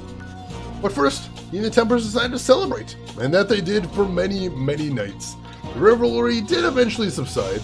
The exiles parted amicably and went their separate ways. He roamed the downside and searching for some meaning in his life, sometimes taking odd jobs requiring his brute strength. He never remained alone for very long, and took on many lovers in his time. However, he sometimes thought about the one he called Curly Horns, and what became of her. Though his glory days as the most powerful conductor of the Rites had long since passed, he always enjoyed the fearsome reputation he'd cultivated at that time. Oh, that is really sweet too. I'm glad that things went well for him. I would play Shane if he had a game. I hope it's not too creepy. Just creepy enough. Just creepy enough. Ooh, chicken soup for breakfast. That sounds nice. Sounds very nice. And Grunt Guru. Grunt, thank you for the 5-month resubscribe. I do appreciate that as well. And I don't think I got a shout out for Grunt today, did we? Did we get a shout out for him as well? I would appreciate that too. Grunt, thank you so much for the support. I appreciate it. Always a pleasure having you in here, my friend. They were too busy getting drunk to show up to the last game. Literally that, Gamagumo. That's amazing. That is literally the best outcome we could have for that. I love that. We're doing Falcon Rod next? I think we're doing Falcon Rod next. But folks, if you're not following Grunt Guru, get on that. He is a great retro streamer, plays truly amazing selection of games, stuff you don't see anywhere else, and I love that. Give him a follow, go hang out in his stream. He's a nice, friendly guy. You'll like hanging out with him, I guarantee you. John, oh my gosh. Grunty is a cutie too, I can confirm that, Mel. Mel is 100% correct there. Alright, so what became of our derpy and vaguely scammy merchant here, Falcon Ron? With the Rites drawn to a close, the slug market's revenues fell precipitously, and Falcon Ron was forced to liquidate his assets and close up shop. Yet, as is sometimes the case with those of an entrepreneurial leaning, this time a hardship led to an epiphany. or at least a sudden change of fortune. One day, Falcon Ron had a run-in with a messenger imp bearing news from the other side. Ron gave to it one of his remaining trinkets, which could not be sold. The following week, the messenger imp returned to him bearing a tidy sum of wealth in newly minted coinage of the Saharian Union. Falcon Ron cut a long-term deal with the messenger imp then and there. U.S. trade remained a gray area from a legal standpoint in the Saharian Union. The newfound fame of the downside caused Falcon Ron's goods to explode in popularity. He later signed an elaborate agreement with Big Bertrude's and found a distribution partner on the other side through Rookie Greentail, whose own business had expanded. Especially in the Saharian Union, Falcon Ron's goods are still known for their superior quality, although he assumes no liability for their side effects. Alright, so things turned out well for him. I'll take that. I'll take that. Oh god, grunt tentacle shade right there. I like it. When the cycle of the rites ceased turning, Wolfred Sandalwood turned towards the starless sky and closed his eyes and prayed. It was all he could do at this stage of his plan. He aspired to assemble the liberated exiles, representing each of the 8 largest ethnic groups comprising the population of the Commonwealth. Superior quality and not responsible for side effects? Alright, there's a little bit of a contradiction in there, but such is the ways of Falcon Ron. They would stand together as a vision of the 8 tribes returned, inspiring the masses to embrace an older set of values from before the Commonwealth had tightened its grip. With the rites ending sooner than expected, this ideal scenario became impossible. Sandalwood's own freedom, for instance, was now forfeit. Yet, the plan did have contingencies. Word reached him that on the night of Scribe's return, several of his fellow liberated Nightwings stood together, and their voices echoed through the streets. It was vital to Sandalwood that this stand against the Commonwealth would be peaceful in nature, but this proved to be untenable, especially after the Highwing remnants appeared. There is speculation that their well-timed assault may not have been coincidence, though Sandalwood denied any involvement and regretted the bloodshed. Nevertheless, the main thrust of the plan had been achieved.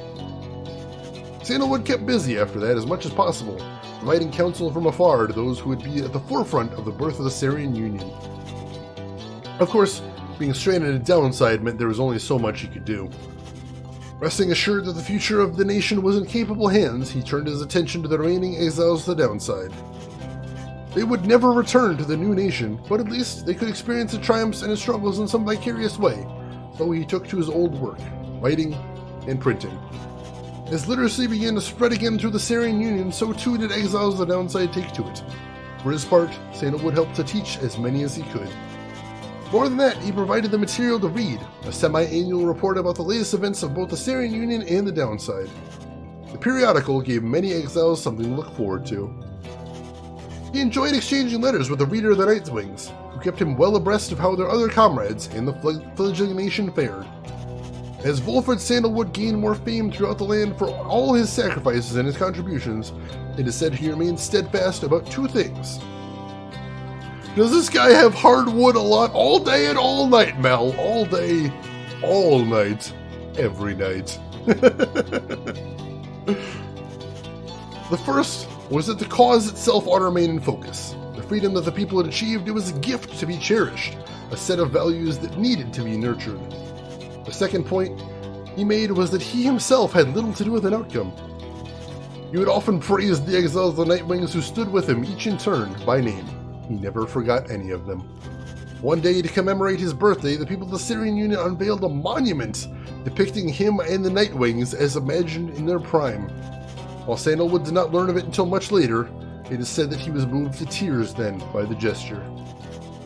It has since ensured that those of us with memories more fallible than that of Sandalwood likewise remember the achievements of his fellow former exiles and our cause. Yeah, I wish they'd show us the monument. That'd be amazing. I'd love to see that. And his sandals, his wooden sandals, of course. And lastly... Oh, are they 2 different ones? Oh, they are 2 different ones. I thought they'd be the same one. Which one do we want to see first? Do we want to hear about the Minstrel, or do we want to hear about the Gate Guardian? I think everyone was assuming they'd be the first one. Minstrel first? Alright, Minstrel first. Or maybe they are the same, I'm not sure. It looked like they were 2 different ones, though. After the cycle of the rites ceased turning, the lone minstrel bade the remaining Nightwings take the Black Wagon and seek their fortunes elsewhere in the downside. Their parting was heartfelt but brief. He remained there at the summit of Mount Elodiel with Celeste, where the two of them would chronicle the final outcome of the cycle. Neither Tariq nor Celeste were ever seen again. We know all this now through song attributed to them. Some claim these songs originated in the taverns of the Syrian Union and merely were imbued with the weight of folklore. However, exiles liberated from the downside corroborated each other's claims at having met this duo that presided over the Liberation Rites. Another folktale suggests these minstrels were heralds of the scribes. Having fulfilled their obligations, they departed the world we know and rejoined their patrons. One of their famous songs describes another simpler outcome, that the two gave up their duties to the rites in favor of a life that they could share together. In any case, they are likely to remain the subject of such verses and such songs. It was they who watched over the rites and ushered in our times.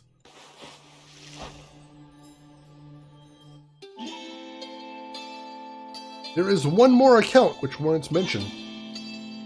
The Nightwings conducted the rites under the guidance of a reader. Little is known of her. However, some accounts of her begin to paint a picture.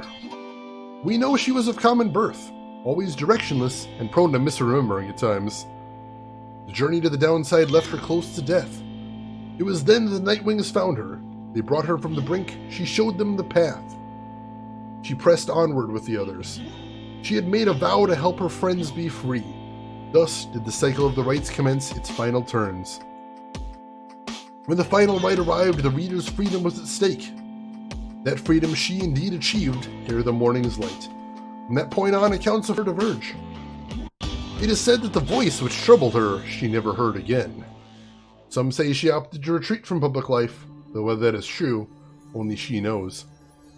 Someday perhaps that reader's own star shall emerge. Then it shall pierce the dark of night in all its brilliant glory. Until such time, and ever after, all of us give thanks. Their journey began on a barren waste where the reader arrived, afraid and alone. When she arrived, the book of rites awakened the Nightwings and ignited the flame. They follow the stars, bound together, strands in our brain till the end. We sing of the last of the Nightwings who, having broken the cycle, shall live on in song.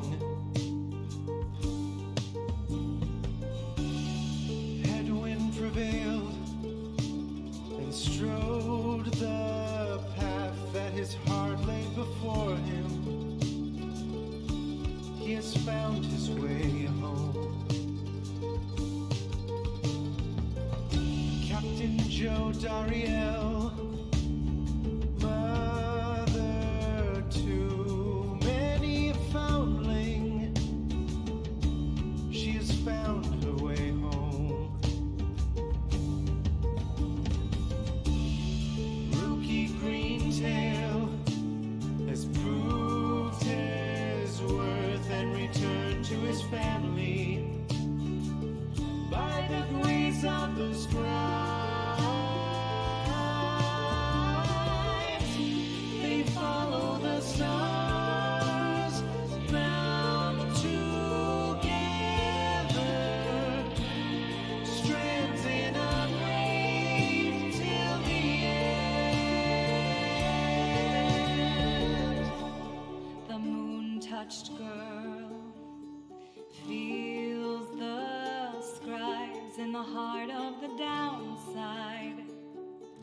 She remained to the end. Tizo prevailed, first of his lowly kind. outside, he has found a new home. Sir Gilman the Bold, ever in his quest, finding honor and glory, he has found his way home. Mammoth the Thane, born on guilty wings, ever seeking forgiveness, she remains till the end. They follow the stars, bound together, strands in a braid till the end. Bound together, spirits tethered, strands unbroken, spines awoken. The great mastermind, Wolfred Sandalwood, saw his plans turn to action. He remained till the end. The bog dweller Bertrude kept their foes at bay with her finest enchantments. She remained till the end. The reader at last made the night wings full and ascended to freedom. She has found her way home. They follow the stars, bound together, strands in a braid till the end. They follow the stars, bound together, strands in a braid till the end. Now at the end, as we bid farewell and return to the stars, we shall find our way home.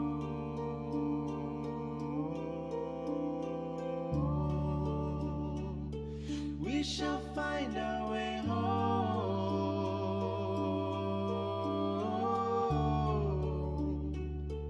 We shall find our way home.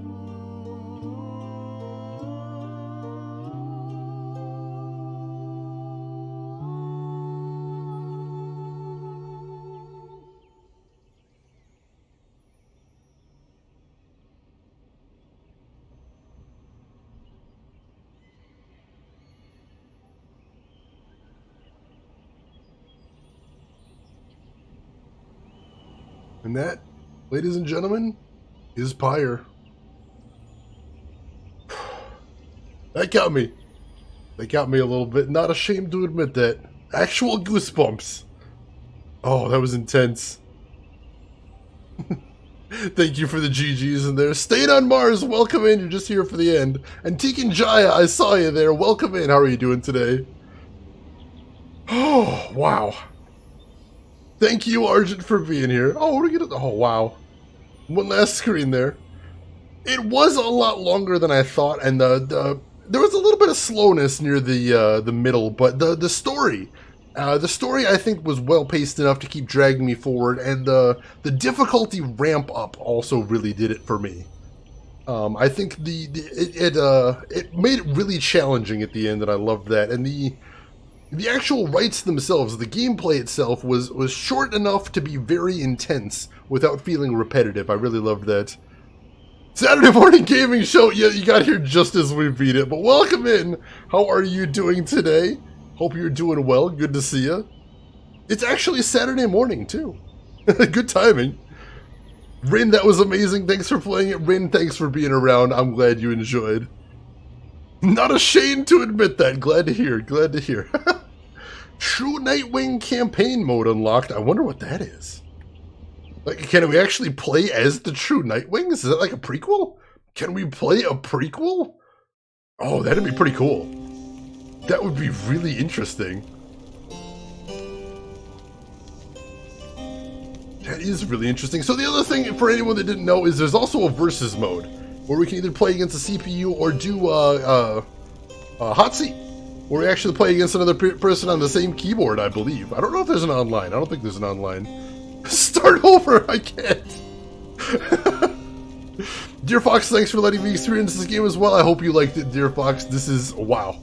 This is absolutely blew me away. Bakiko Gorgeous, thanks to you for playing a game that doesn't really appeal gameplay-wise to me. I'd have never played it otherwise, so hey, I'm really glad I could let you experience it vicariously then, Bakiko. Always a pleasure. I'm really glad I could let that happen as well. Art style is beautiful. Supergiant always nails the art style. They really do. And the music, oh, that music all the way to the end continued to be amazing. Now speedrun it. I don't actually know that I'd want to play this one again anytime soon. I might want to check out the True Nightwing mode, but for a game like this that has so many choices and so many consequences to their choices, I always like to just say, let me let it rest in my mind. For my mind, let me just be able to say that all the choices I made will always be my headcanon. Will always be the ones that I made, and I'll live with the consequences. That means a lot to me. Casita, welcome in. Darren Corby is brilliant. Seriously, the guy does good work. Whatever they're paying him, it's not enough. It really isn't.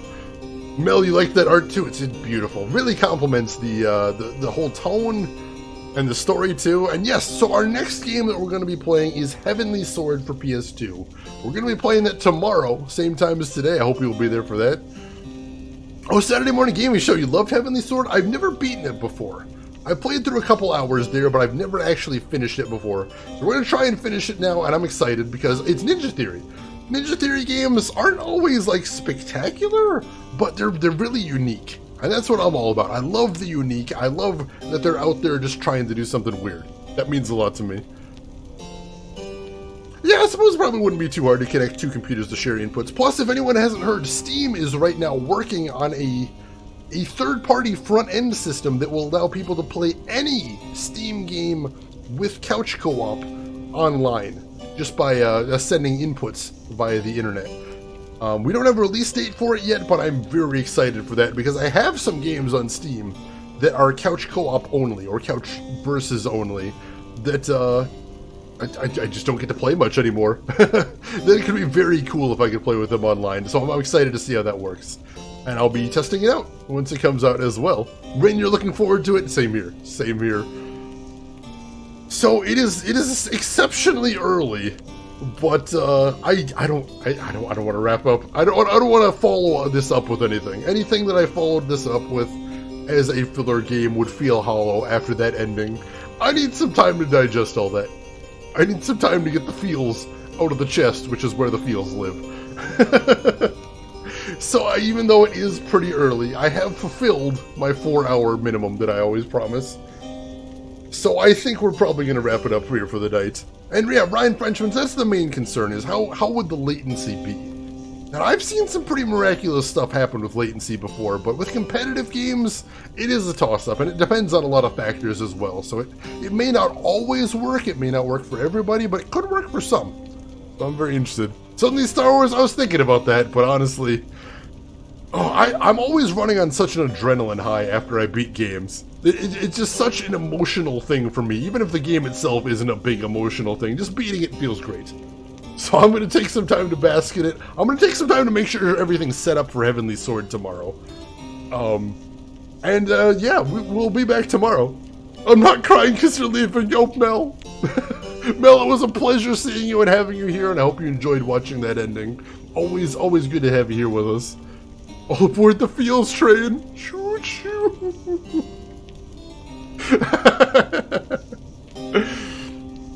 So thank you everyone for stopping by, as always. I appreciate it. And it is good seeing all of you. Oh, I think we shouted out everybody that needs shout out. Actually, let's give a shout out for Saturday Morning Gaming Show right there. I actually just got to watch Saturday Morning Gaming Show a day or two ago. I think it was really recently. Just found him by way of Tom, and he was a lot of fun to hang out with. I got to watch him play Phantasmagoria 2. I know we've got some FMB fans in here, so make sure, click that link, give Saturday Morning Gaming Show a follow right there. Check them out next time they're live. They might have some fun over there. I know I plan to stop by there some more in the future. And everyone, this game was really special to me. I loved the hell out of this game. I think this is legitimately my favorite Supergiant game now. So I appreciate all of you being here for this. Because as much as I love this game, it is made all the better by having some company this whole time. It really, truly is. So, I'm going to go ahead and wrap it up here for the night. But, we got one last thing to do before we wrap it up. We got a lot of love in this channel now. We got a lot of joy in here. Let's take that over somewhere else. Let's give something else something special as well. So make sure and hit follow if you haven't already. But also, Rin's throwing some links in chat that might interest you if you haven't seen them yet. We got a link to my Twitter if you'd like to see what I'm doing outside of the stream. We got a link to my YouTube if you would like to see some of the other games I have played in the past. And we've got a link to my Discord if you would like to continue chatting with me outside of the stream. Feel free to jump in on that. And where are we gonna head? Oh, it's relatively quiet on my follow list right now, but we've got someone that we just discovered recently. We shouted out not too long, or we raided not too long ago, but they're worth another raid. Emperor! Emperor, thank you so much for that gift sub to that horrible, soulless bastard we call Nightbot. He won't thank you, but I will. I appreciate that. Gift sub number 176 right there. Distraction successful. Grunt, thank you for being here as well. Hope you had a fun time. Ladies and John, as always, a pleasure to have you here. Folks, we are going to go raid a retro streamer by the name of Hippolito Picardo. He plays a lot of adventure games. He's in fact trying to play every adventure game ever, which is impressive, and I support him. And right now he is playing a very, very, very old adventure game by the name of Hugo's House of Horrors. So why don't you join me over there, say hi to Hippolito, throw him a follow if you like what he's doing. But hey, if you've got other things to do, I'm just going to say as I always do, have a good morning, afternoon, or evening, wherever you're at in the world, and I'll see you folks around for a new game tomorrow.